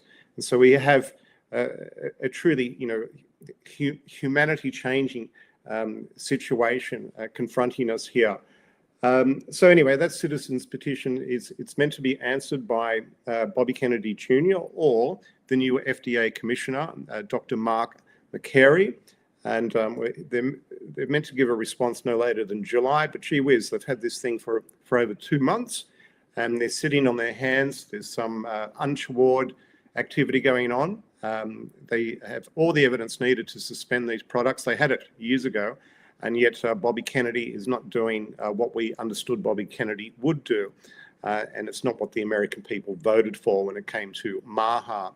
So that's a separate controversy, but sidestepping that controversy, yes, we put in the citizens' petition, but I've just spent the last week, and this is why I don't come to this presentation with a bunch of slides because I've been busy, so apologies, but we've been drafting up all the necessary documents to initiate legal proceedings, naming the FDA and Health and Human Services as defendants for a court, a US District Court, to vacate the approvals of Pfizer and Moderna due to this fraud with respect to not having called them gene therapies to begin with, which denied the American public, indeed the global public, additional information for the purposes of informed consent. So there was no informed consent by anyone with these drugs. And then there's the second ground of this, what's called a legal complaint, which of course goes into the DNA contamination, which the US District Court has all the powers under the relevant legislation. It's called an APA matter to command and compel that these drugs, first of all, be suspended immediately after review by the court, and compel the FDA to start conducting the right studies to see the extent of the effects of this DNA contamination. So that's where our current efforts sit. I mean, there's still that prime objective to get the thing suspended. And if we can get that occurring with the FDA, well, then we would hope and expect that there would be domino effect with other drug regulators if the FDA is forced to suspend these approvals and indeed, therefore, the supply of these products, across the United States. Now, returning to the subject matter of today's meeting, of course, we've looked at all the issues when it comes to the idea of a class action, because we are contacted daily by injured people, both Australians and internationally, who are seeking, some sort of personal injuries remedy for what they've been suffering and continue to suffer. And then there's, of course, the families of those who have died from these products, and there are many of them. We worked up a national class action lawsuit for Australian purposes in great detail. There was 100 pages of planning, and the model that we were seeking to pursue required proper investors to help launch a very large-scale class action, because we had reliably identified over 250,000 Australians having been severely injured by these products, and that's using data coming from our own drugs regulator, the Therapeutic Goods Administration, or the TGA. So we were anticipating having to enrol as many as 150,000 members into the class action. And some of the issues that we identified before we started approaching investors, we were very close to getting that investment money, but then there are reasons, which I won't discuss here, why we put the brakes on it. But some of the issues, first of all, every government around the world has what's called a pharmacovigilance unit. So that's where doctors and the public can submit reports of adverse reactions to any drug that they've received. Now, of course, everyone here knows that the adverse event reporting system in the US, VAERS, the yellow card system in UK, MHRA, Eurovigilance for the EMA or the European Union, and in Australia, it's called the DANE system. They're all reporting systems which have been around for decades. These reporting systems have gone exponential with the advent of the COVID products in terms of deaths and injuries being reported. It's the same everywhere. I did the first analysis here in Australia in 2021, and in 2021, we had more deaths from the COVID products than all reported deaths for the prior 50 years of adverse event reporting. So we see the same thing with all the work of Dr. Jessica Rose into the VAERS system. It's through the roof. So there's your first signal. One of the issues for defendants, how do you name defendants? Well, in Australia, we've got many states. I think, if I recall, in Malaysia, you've got, I think, 8 or 9 different sort of state regions, if that's correct. Each one of those, in Australia, they're led by what's called premiers. So we've got a federal level, state level, where the premiers of each state are the leaders of that state. They were out there selling these drugs in 2020 and 2021 and telling the public that they were safe and effective and they were going to stop transmission. Now, all these things were lies. But here's the point.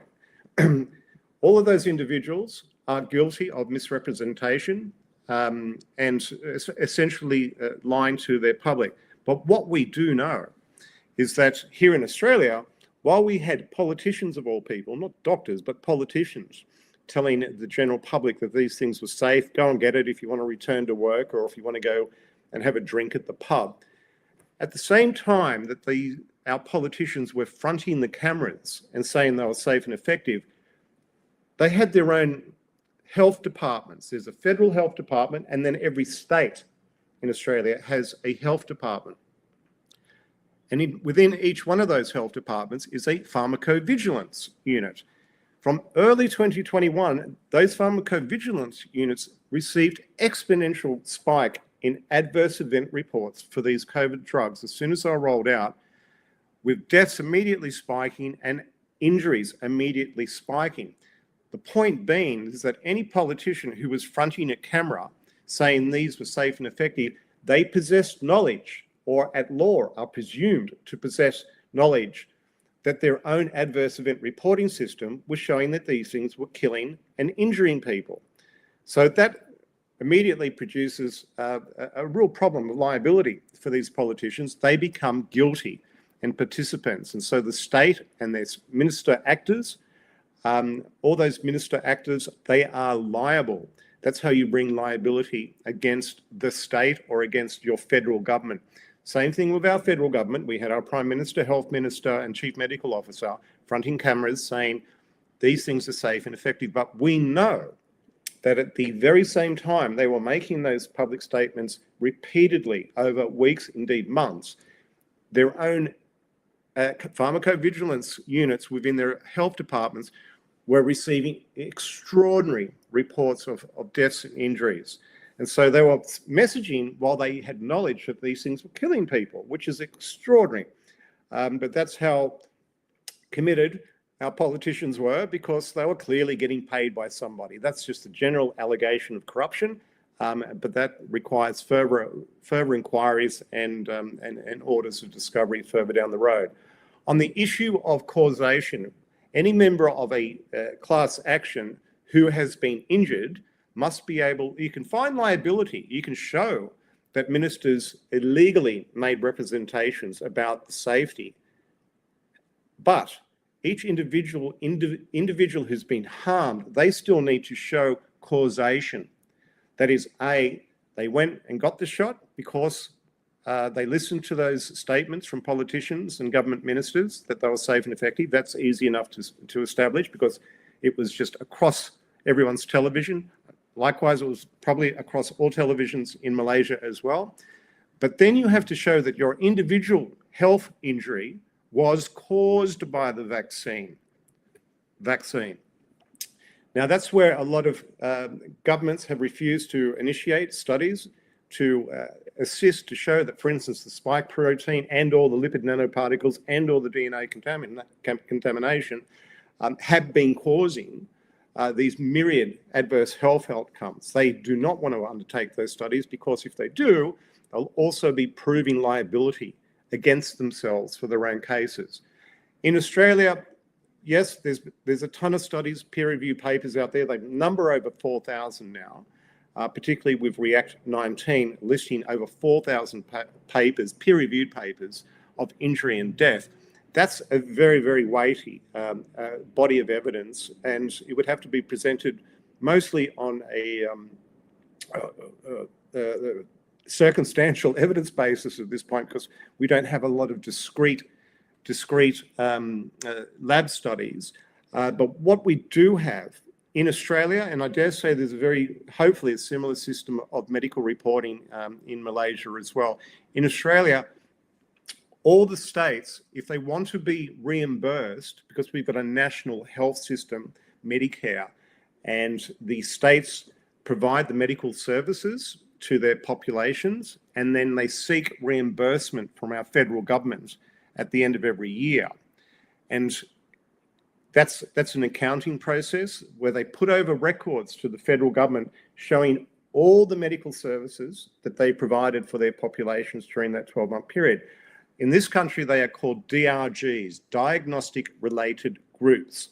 It's just a form of reporting all medical treatments, protocols and drugs that were provided by a state to their population.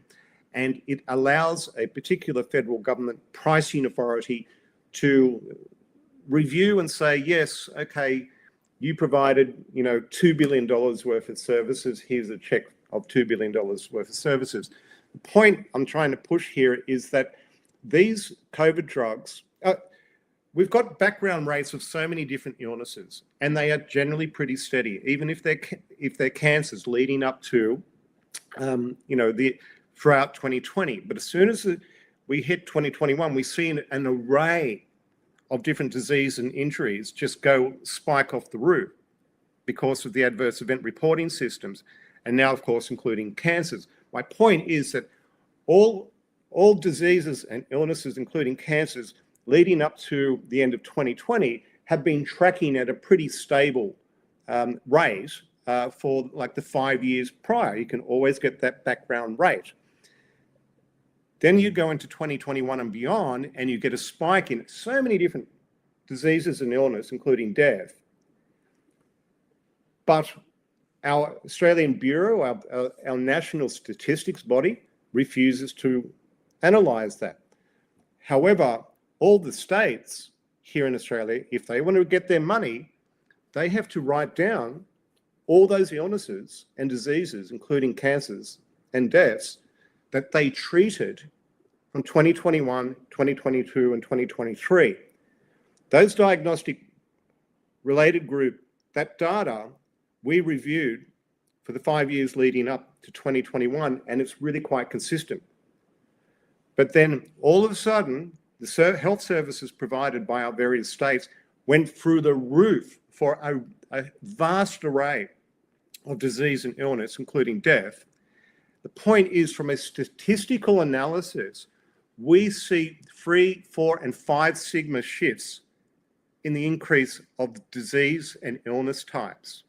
Now, what that means, if you're presenting this as a causation tool to a court of law, as soon as you start getting into the area of one particular disease type, let's just talk about what we all know about, myocarditis.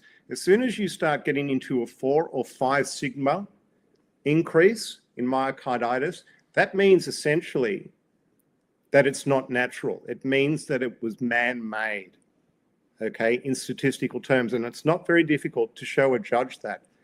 Your Honour, we're in 4 sigma territory.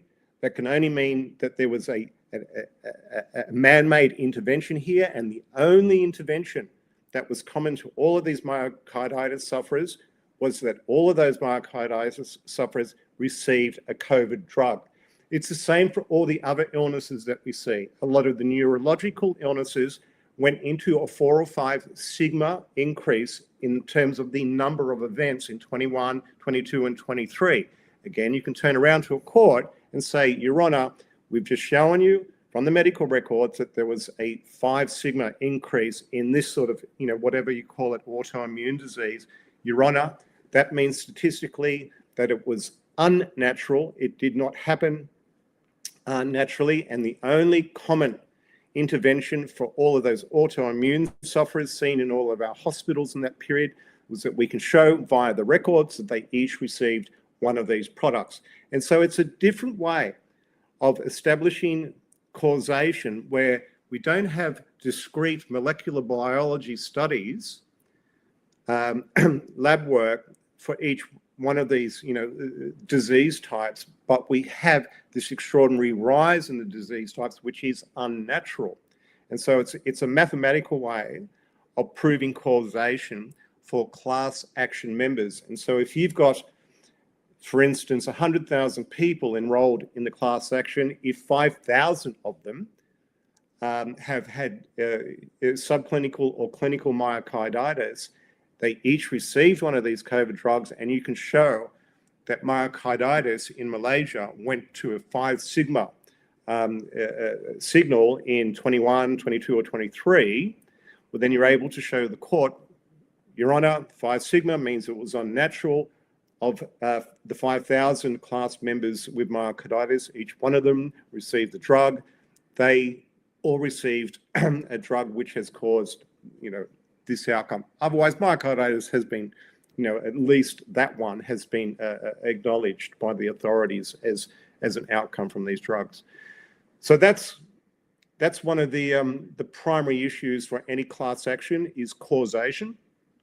Causation is that had me thinking for nearly 18 months to work out a new legal method for satisfying causation with these drugs, and something like this DRG data seems to be the only way forward. Now, of course, the goalposts have shifted slightly as well. One of our great focuses is, of course, the DNA, synthetic DNA contamination. We were privy to Kevin McKernan's findings from early February of 2023, and we've been along for the journey and working with Kevin and many other doctors, including Dr. David Speecher from Canada, who we directly employed in our GMO proceedings. We provided Dr. Speecher with vials, Australian vials of Moderna and Pfizer, and again, not unsurprisingly, further, the DNA contamination was also shown to be in Australian vials. We've got additional studies showing that participants, South Australian participants, in a study that was looking at one thing, ended up having in its appendix, in its data appendix, peer-reviewed data appendix, data showing that all of those study participants who received the Pfizer and Moderna products had the synthetic DNA present in their bloodstreams after receiving vaccination. Then there's a most recent study by Dr. Speecher. He's soon to publish it. He received a lot of vials from Ireland, including Pfizer's most recent version for its booster shots, and nothing has changed. Pfizer clearly has been notified for some time now by us, and they've been contacted by regulators about this DNA contamination. Their latest version of their COVID product still contains obscene amounts of DNA contamination, so they've made no effort whatsoever. There's a great deal of intention here, no effort to try and reduce the levels of their DNA contamination below the 10 nanogram per dose level. And so now we've got a global scandal occurring. The regulators know, because they've been informed in this country, Australia, in the US, and in Canada, as to the correct protocols that each of those regulatory agencies should be using for determining the levels of DNA contamination. And so it's beyond just, mindless negligence now. We've got participation by the regulators in this DNA contamination, and they're doing nothing. And the reason why they're doing nothing is because if they're seen to do something, it's going to be partial admissions of liability. In other words, the failure of these regulators to ask the right questions right from the beginning. So they knew the manufacturing processes that were going to be employed, and immediately the question should have been, as it was sort of asked a little bit by the EMA, is DNA contamination going to be an issue, and can you show us how you've eliminated it all? The EMA started asking that question in late 2020, and then they just didn't follow up, seeking an answer from Pfizer and Moderna. So it's always been there. It's not like DNA contamination is a new idea. It's been understood for decades.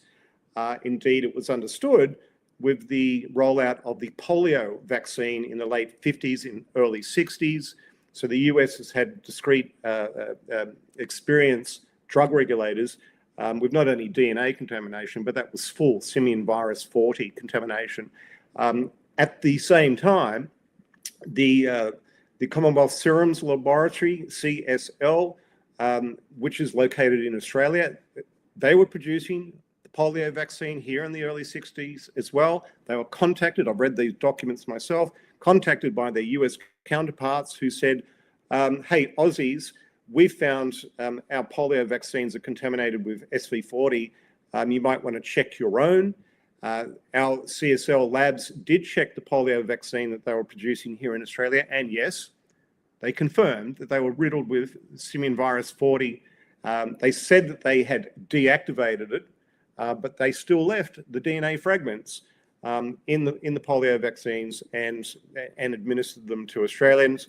If anyone wants to know what that means, go and look at Ethical Skeptic on X, or Twitter as it used to be called. He's a brilliant statistician. We have reviewed his methodology and it is sound, and he does go to the case example of the DNA contamination in the polio vaccines and can show very clearly that there was a continuous rise in cancers for 25 years after those polio vaccines were administered, before the cancer curve started to come down a little bit. So we're in the same situation once again. So I've just spoken for quite some time. I guess I'll take some questions if anybody has any.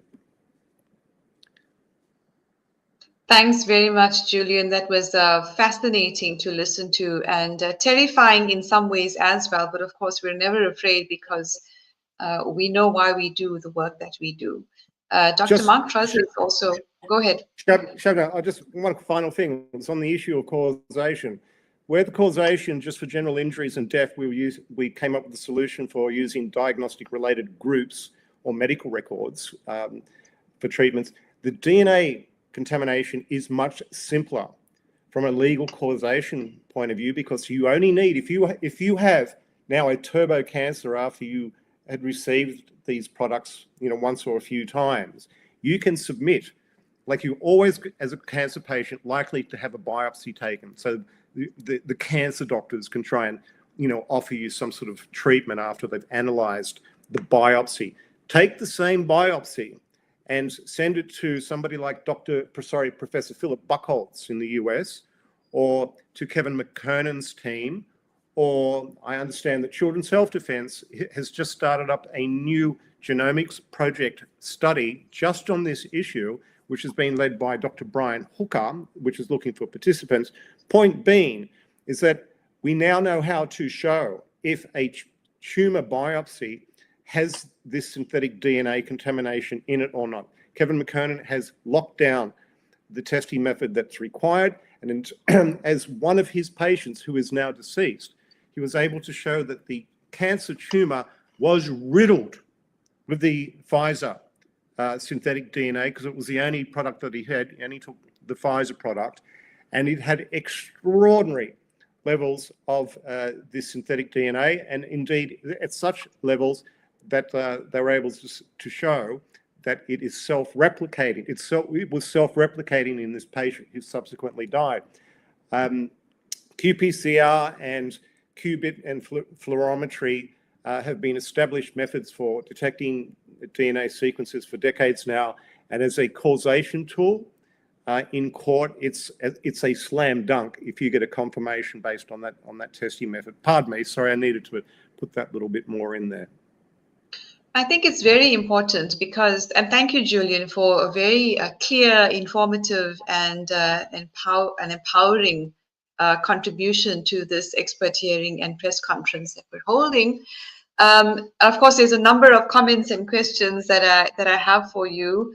I think I'd like to begin with talking about the precautionary principle.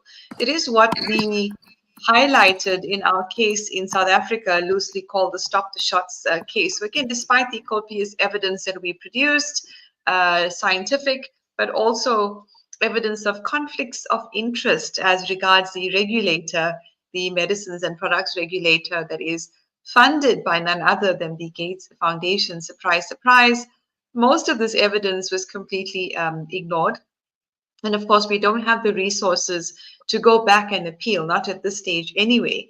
But talk to us about how these courts and the judiciary, essentially, the fact that they ignore the precautionary principle is in itself evidence of this pandemic of corruption that you alluded to earlier.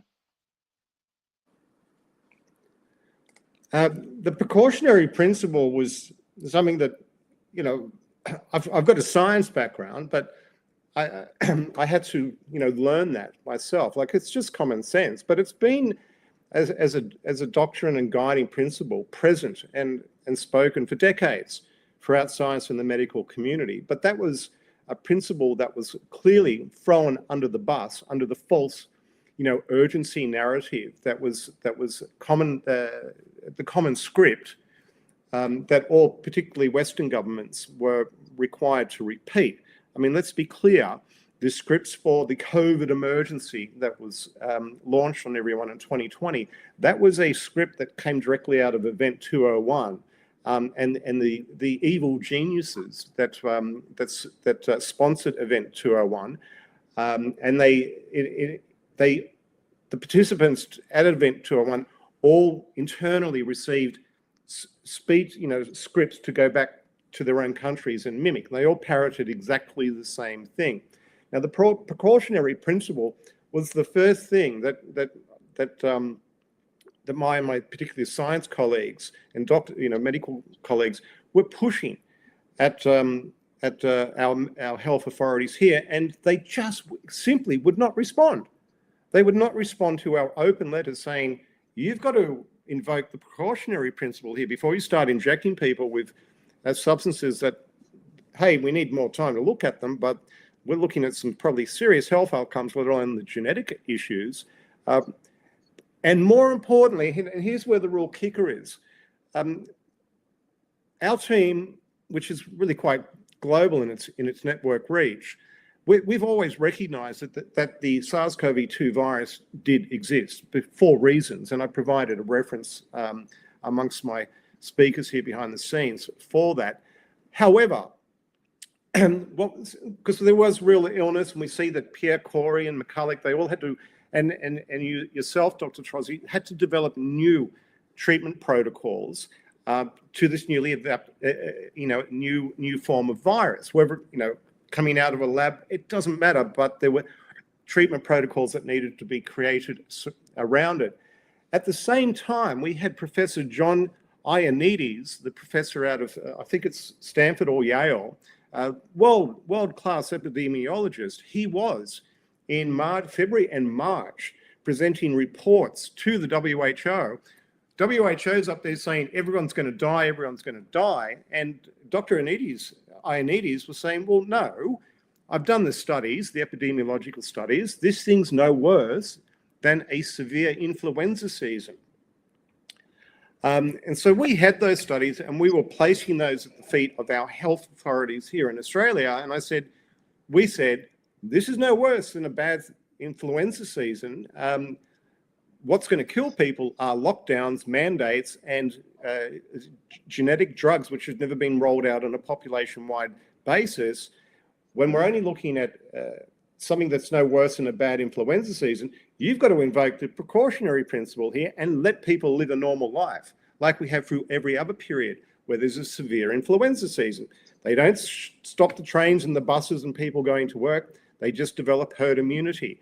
To this day, the precautionary principle doesn't have an argument or basis in any jurisdiction that we've been able to see. The courts have to learn some science, and they have to learn about the precautionary principle, and they have to give it a legal basis in their jurisprudence. But it's been completely ignored. And because there's no jurisprudence on the precautionary principle, it means that our politicians were able to ignore us and so many other activists around the world. And I'm talking medical and scientific activists who are trying to safeguard humanity.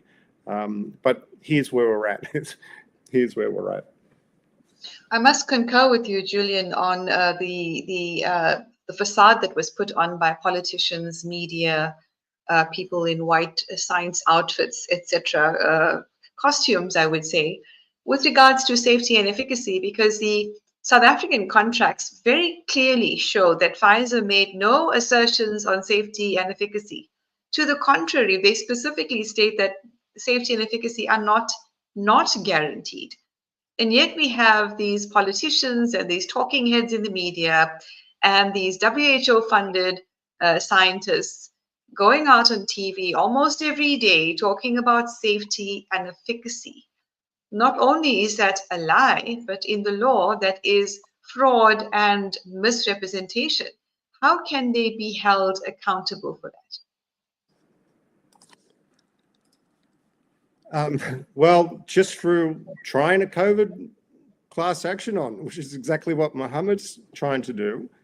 At this point, our team's pulled back from a class action because there's another one that's been started in this country. It's much, let's say, thinner. Ours is going to have all the politicians that we could identify, plus all the doctors who administered these products, because they are guilty of medical negligence as well. Ours is going to be very broad, but the class action that is proceeding, and it's just suing really our health regulator here, the TGA, we've already seen indications from the judge who's handling that matter that they're trying, like we've seen the corruption in our cases, trying to stop the supply of the products, even though this class action's clearly got a lot of injured people there, and normally the courts are very, very sympathetic to injured parties, particularly groups of injured parties. We've already got indications that this judge is going to try and shut it down at all costs. And so, again, we've lost separation of powers, and we've got our judicial system, which is protecting the government executive branch from what is really catastrophic liability, because we've done the sums. And if you were to, before the DNA contamination entered the narrative and the discussion, we were already estimating that if we had a fair and proper class action for 150,000 severely injured patients here in Australia, the liability bill in the government and the various parties who would be also responsible started looking like it would amount to about 100 billion plus, maybe about 120, 140 billion. Now that absolutely explodes the national accounts for this Australian government. When you introduce DNA contamination, that's a whole different kettle of fish, and the damages increases. And so we recalculated, and the damages just in an Australian respect starts going into the trillions of dollars. Now, we're only a population of 26 million, and a good number of the population receive the vaccines or the products into the 90% percentile range. And so you're looking with confirmed DNA contamination, literally millions of class action members now. And so that's why the liability bill goes through the roof. Then you turn around to a country, like America, 360 odd million, Malaysia's got a significant, millions in population as well. When you now factor in the detectable DNA contamination, which increases the pool, the number of victims and people who be compensated, you're talking at hundreds of trillions of dollars in collective government liabilities globally. That situation, unless all governments realigned all of their spending in concert, in other words, reduced all their defence spending and a whole lot of other expenditures just to deal with the compensation and treatment issues, you're still looking at crippling bills. And what these governments have realised is that to admit liability essentially will cause a global recession. And that's where it's very, very difficult as a lawyer seeking to bring a class action, because yes, you want to seek justice for the injured and the families of the dead, but in the process, you end up bankrupting your country and indeed potentially the global economy, and every global recession results in additional deaths. Every recession has this as a what's called a natural outcome of a drastic downturn in economies.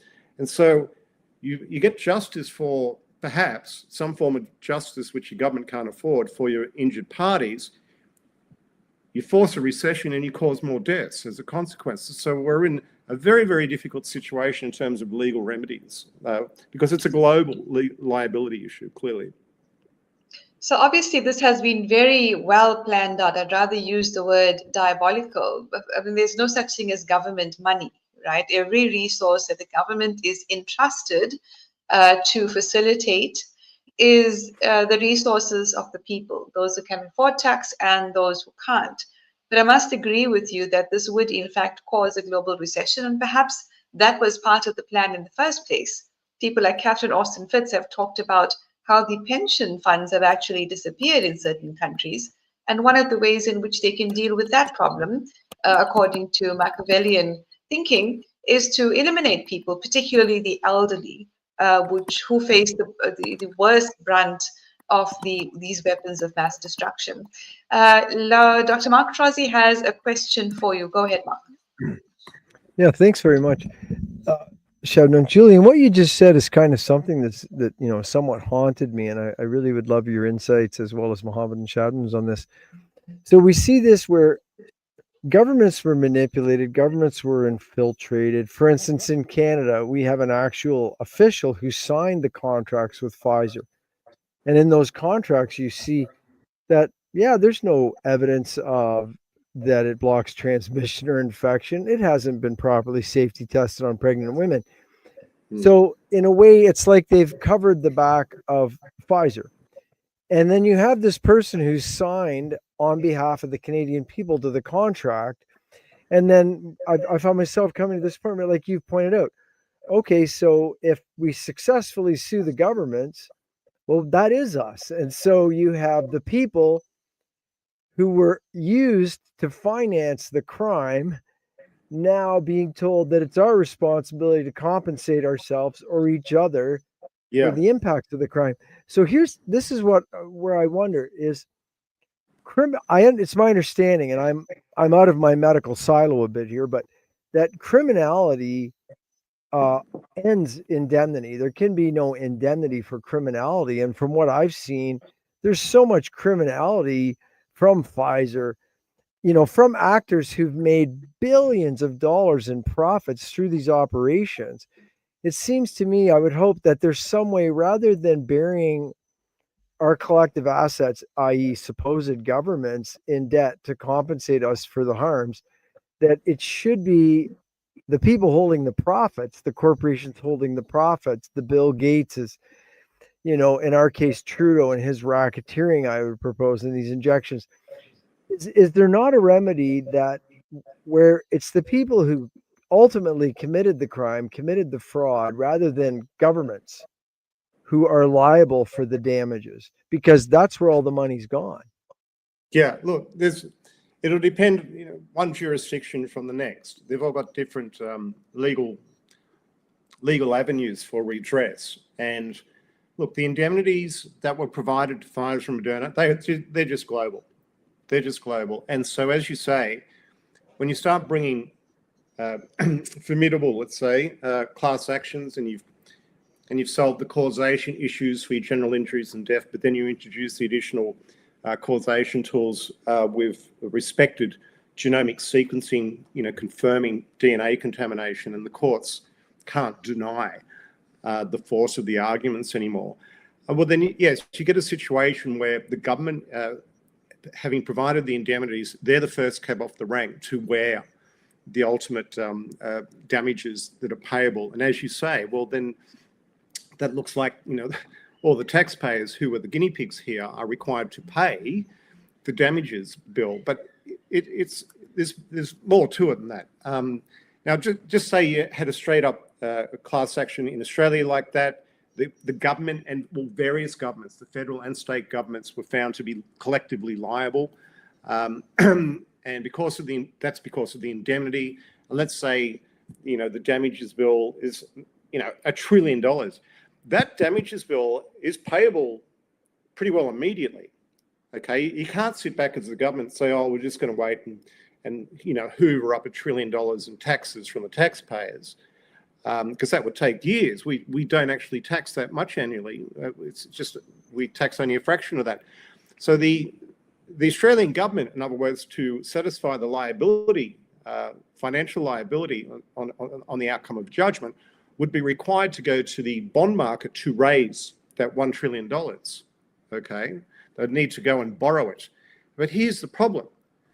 When they would enter the bond market and say, oh, we need to raise $1 trillion, because the bond market will say, well, what's that for? Are you going to build some productive infrastructure? Are you going to build new highways so you've got a better functioning economy?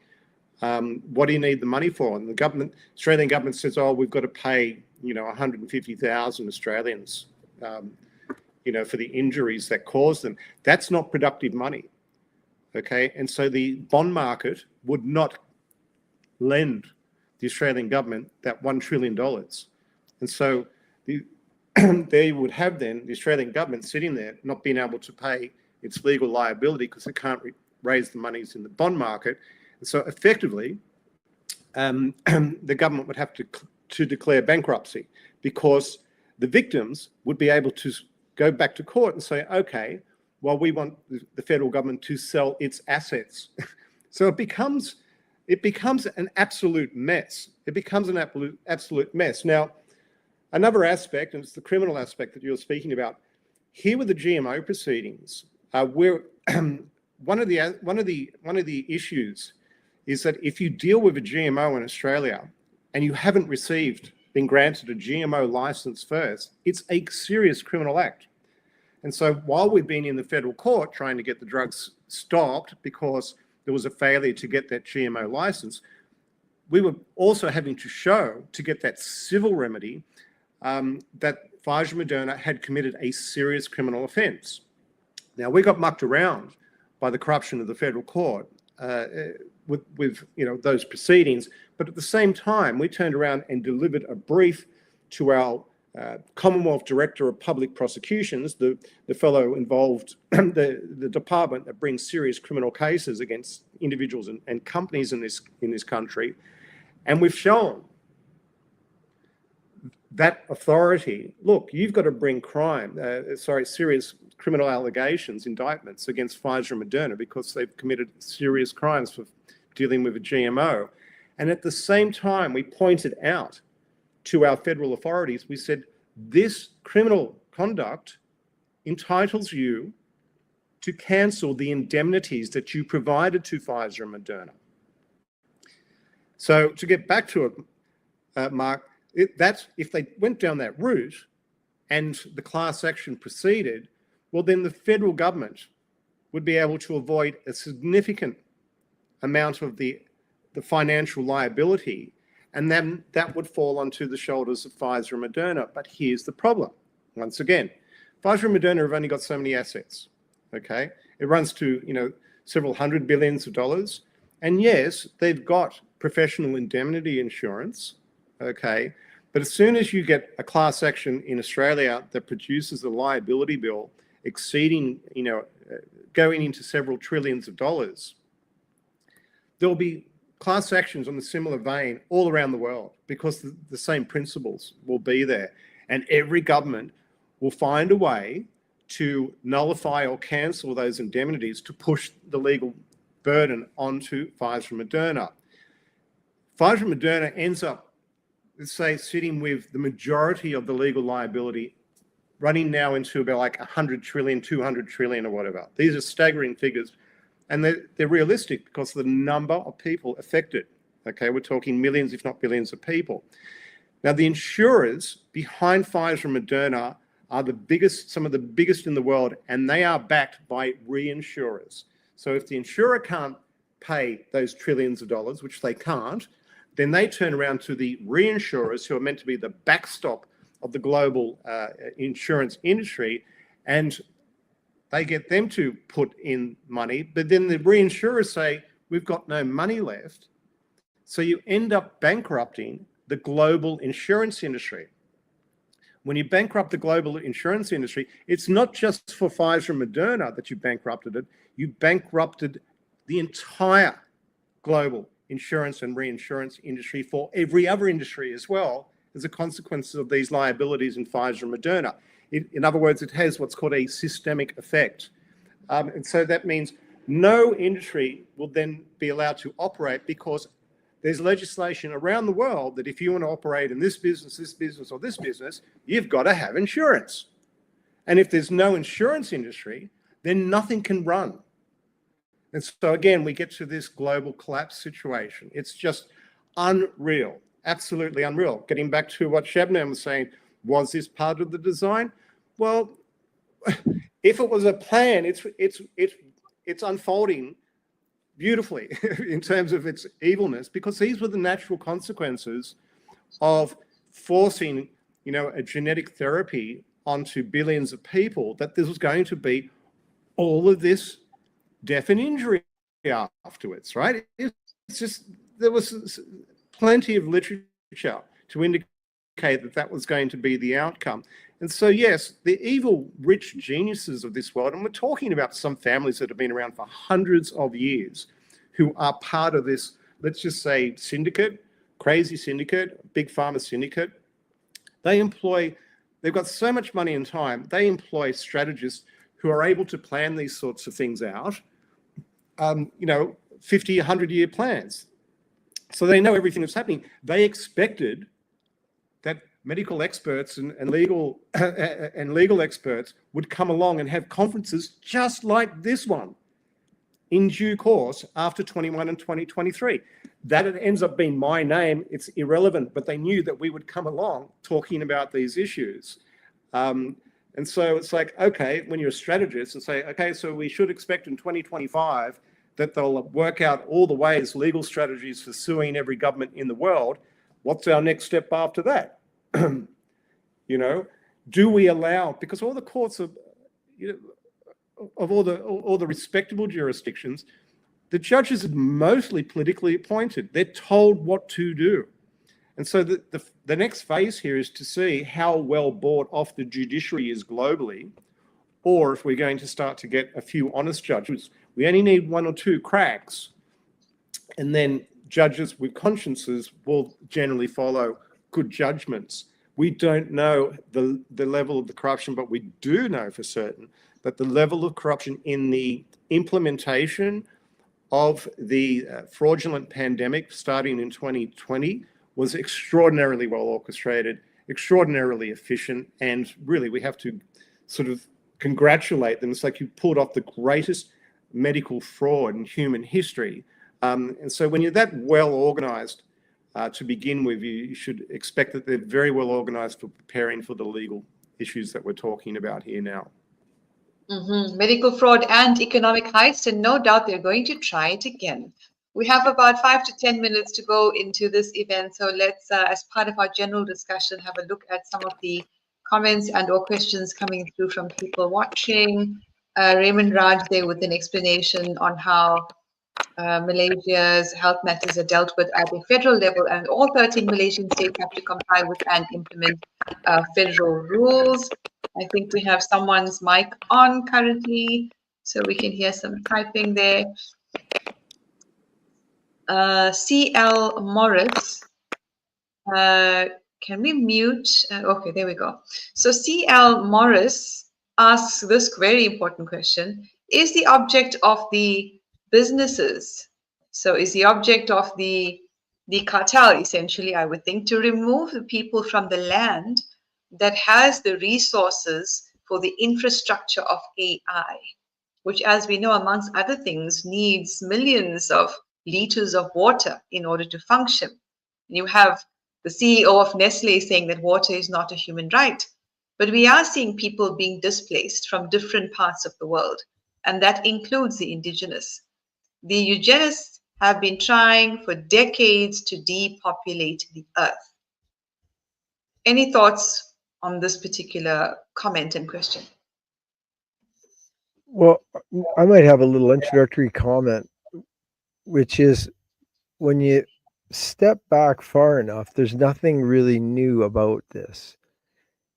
Tyrants since Genghis Khan have wanted to kill a lot of people, wanted to steal everything in terms of assets, and wanted to enslave the people that they kept. And I think we're looking at a modern version of that. I mean, the killing off the population, there's other elements to these shots that we haven't even talked about tonight, which brings us to the transhumanist element.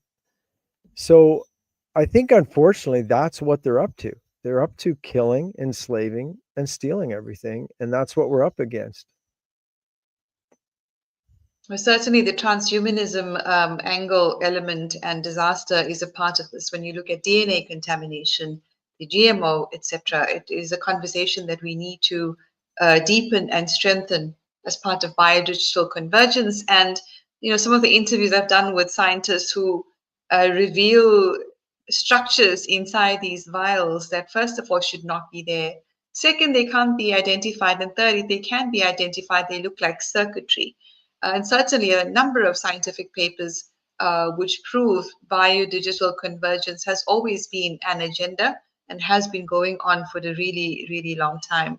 Let's talk about this next question here is it World Council for Health, in addition to sharing the various detox protocols, is it also sharing the efficacy rates of any one protocol in relation to the various spikes in ailments? Mark? Well, the current people, powered spike protein detox study is really just an introductory shining of the light into the situation. And getting to the actual efficacy rates, I think that's going to be more complex. If we had, and maybe things will change because of what's happening in the US. Because if we had government level funding, and when you start to have people in charge of organizations like the FDA and the CDC, where we even see this week where, the CDC is starting a department to look at vaccine injuries, to look at correlation between autism and vaccines. When we start to have an industrial level look at this will be easy to sort out. But the reality is, for most of the world, you have the doctors, scientists who stood against this have been persecuted and are doing our work from a persecuted situation where our resources are limited. And so that's making it hard for us to, get to that point. I'm involved in a study right now where we're looking at data out of the United States of well over 1,000 people, just looking at serial blood tests and looking at what happens to their immune systems after the injections. And basically we see, at least in that region, whatever lots they were given, pretty much everybody's immune systems are in a process of slowly dying following the injections. I'd like to think we can also get to the point where we can start looking at how our treatments are working. Are treatments working? For sure. There's some people who are terribly injured who are more functional. But, as Julian's been pointing out here, when you're talking about integrating DNA into human chromosomes, that's like to even think about how we'd fix that stretches our theoretical mind. That is not easily within the scope of current scientific knowledge. You know, I mean, our best bet will be, and I've been talking to David Speaker and others about this, is are we aware of genetic corrective mechanisms that we might be able to enhance? Because we're dealing with the spike protein that way. A lot of what we do is enhance our body's ability to get rid of garbage proteins. So we enhance autophagy with fasting, for instance. So I think on some of these things, I mean, we're in horrific territory, and it's hard to believe we're still dealing with these injections being fired into the population, self-replicating injections being fired into the population, while it's so overwhelmingly evident that these things are extremely harmful and deadly.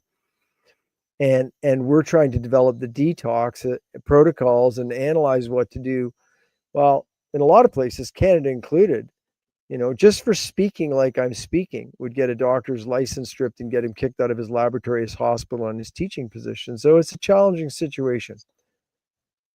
Thank you, Mark. So I want to come back to Tuan Haji on CL Morris's question. Is the objective of the cartel to remove people from the land that has resources like water for the infrastructure of AI? The eugenicists have been trying for decades to depopulate the earth one way or another, whether it's through injections or it's through wars. Tuan Haji, your comment. Yeah, this is what just now our it was mentioned about this the evil syndicate. Is it? These are all I put it together. They're all evil syndicate. My comment is that this evil syndicate, we need to get rid of it.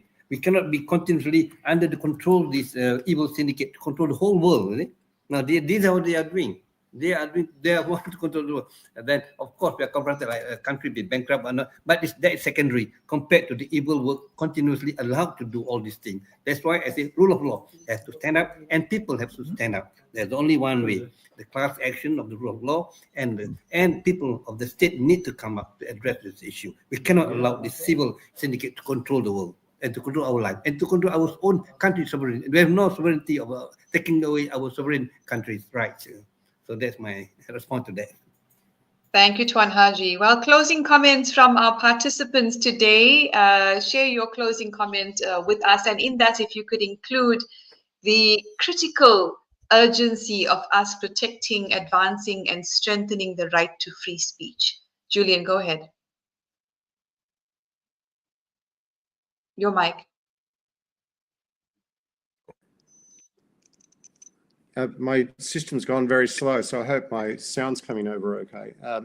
I have to sort of end on a bit of a down. I mean, I'm a lawyer and I just keep fighting for what's correct, and we haven't stopped for over 4 years now. But we do have to confront the very real situation that they succeeded in administering multiple doses to literally billions of humans. And the spike protein, which was one of the very first things that I studied along with my medical colleagues and published on, and we've got another paper in the wings, is undoubtedly one of the most devastating, including the LNPs, devastating concoctions that could have ever been introduced to the internal human environment. And then we have the compounded effect of extraordinary levels of DNA contamination. The point is, we have billions of people who have been essentially hit at the same time. And gee whiz, this is the strategy here is this is a slow hit on the majority of the human population. That's what I believe was the intention here. Who was responsible? People who are really wealthy and powerful. That's all I can say. And I'm not going to go down that route and try and name names. I'm just still trying to stop the products. We're confronted, whether seeking compensation or not, we're confronted with a human catastrophe which is going to disable increasingly, in my view, because it's all that's been evidenced to us as the years go on. It's going to increasingly disable significant numbers of the human species population. And if you're not directly disabled by these products, you will find yourself having to spend your time helping people who are disabled by these products, because the number of people impacted eclipses the number of personnel that we have in the general medical community, health practitioners, who are there just for background, standard illnesses and disabilities. But when you all of a sudden bring a wave of, literally billions of newly impacted patients, it overwhelms the health system, and it becomes a private matter for every family and spouse out there. I'm all about, at the very least, you can depopulate as much as you want, but you still need a number of people around to perform the services for the rich and powerful, and they can't have their servants die too quickly, and so they need to be able to sustain their lives. And what we do need, therefore, are studies for how to turn around the effects of the spike protein, how to turn around the effects of the LMPs, and studies of how to turn around the effects of the DNA contamination. But as you very well know, Dr. Trozzi, trying to reverse genomic integration is something that would be the holy grail. That would be reversing, indeed, the course of humanity. Mutagenesis, as it's always been a part of us, has never stopped moving forward, as mutagenesis is a natural effect, which has never been seen to be reversed. Look, the solution is, as a colleague of mine has provided ample evidence for, this could have been to usher in the next biomedical revolution, which is CRISPR. Because there does appear to be signatures and motives with the Pfizer and Moderna products, which set this up to be an adjunct to work with CRISPR technology. And so the seeds may have been laid, indeed, for the CRISPR technologies to launch, which is just another stratospheric wealth creator for those who are involved in that industry. But yeah, look. I can only speak to our experience with the challenges for a national class action in this country. We think they're formidable, and there are a lot of obstacles in the way.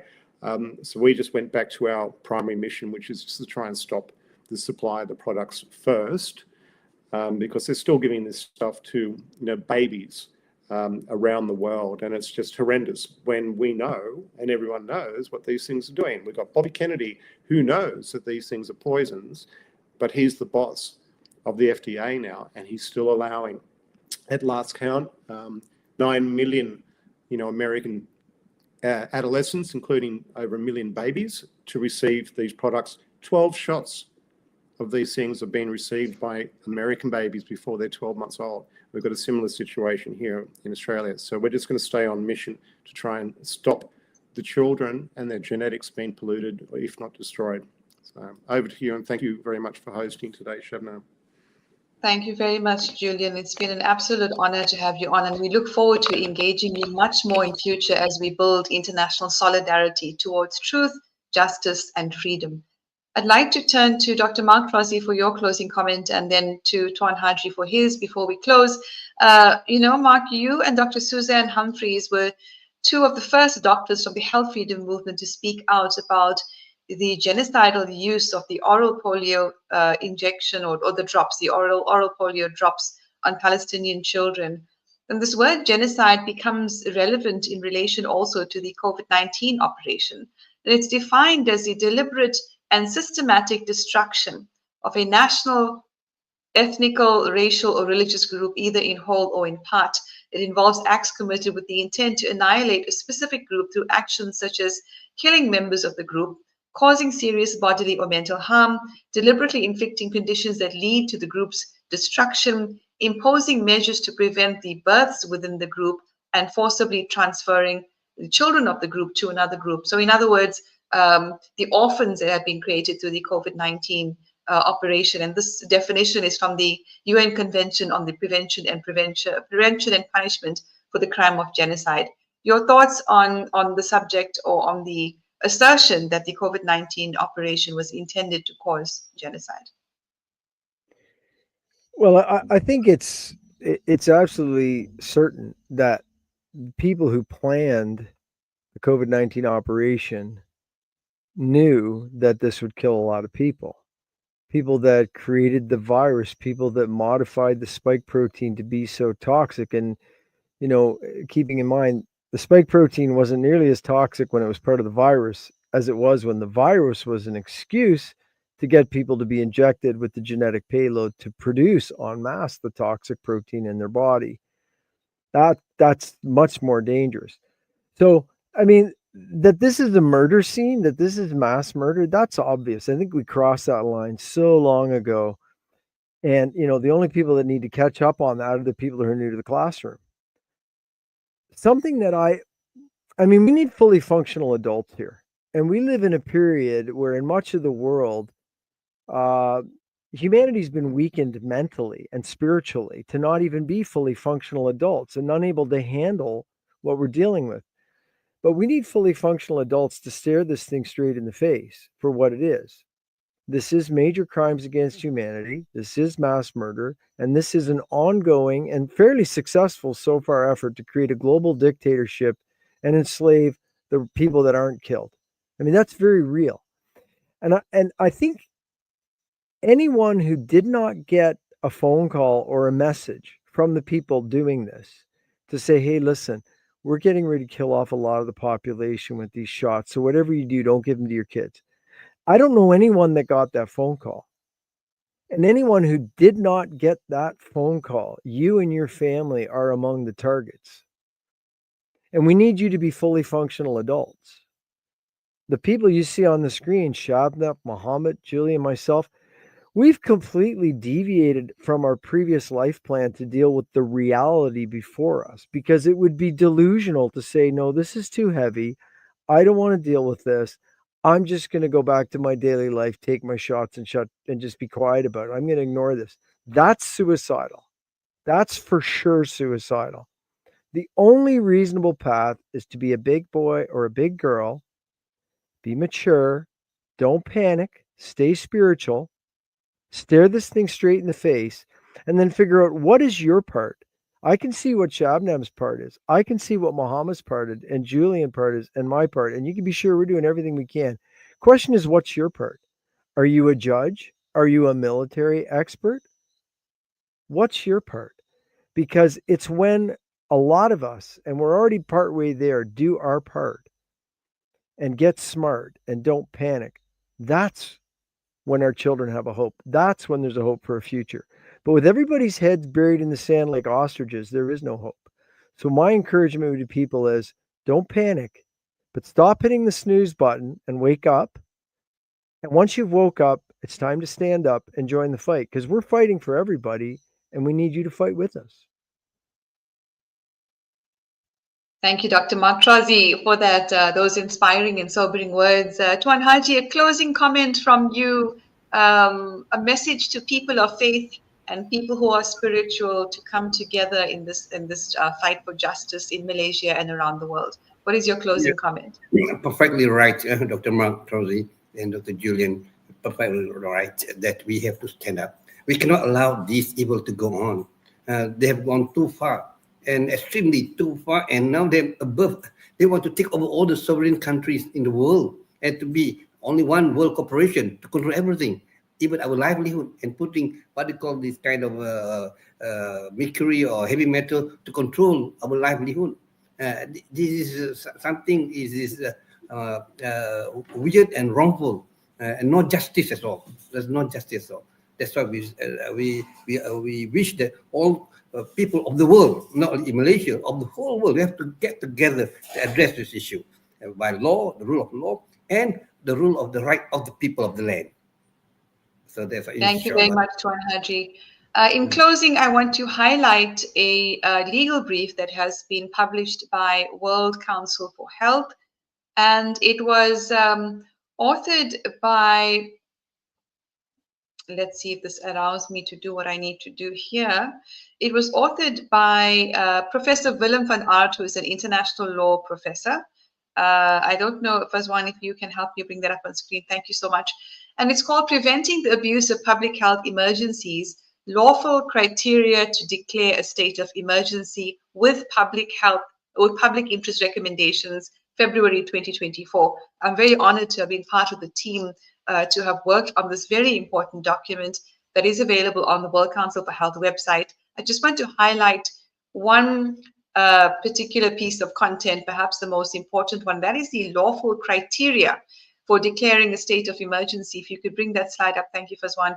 Prior to the declaration of a state of emergency, the onus is on government to show that the public health crisis threatens the life of the nation and that this threat meets the following criteria. The threat must be actual or imminent, involve the whole nation, place the continuation of the organized life of society at risk of extinction, and be so extraordinary that ordinary measures for protecting public health and order are inadequate.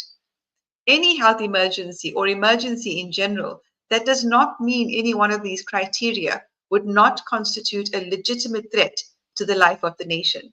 So any human rights infringing public health measures instituted pursuant to such emergency would be illegitimate in terms of the normative standards of international human rights. And I raise this because no doubt the cartel, the cabal, the oligarchy is planning to launch other emergencies related to health or perhaps the climate change narrative, and certainly in respects to the wars and genocides that are happening around our world. It's important for us to know our rights.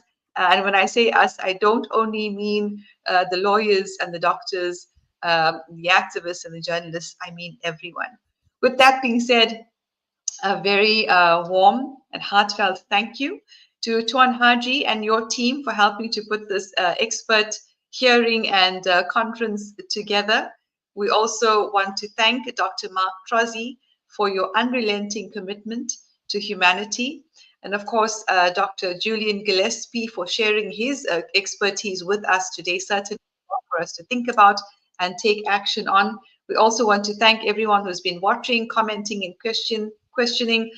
Please share this broadcast and this recording across all your platforms. Translate it if you can. And a thank you also from Raymond Raj. It's been a very informative session. Much appreciated. From me, Shabnam, Palesa, Mohamed, remember as always that the power of the people is greater than people in power. Peace, and until next time, take care.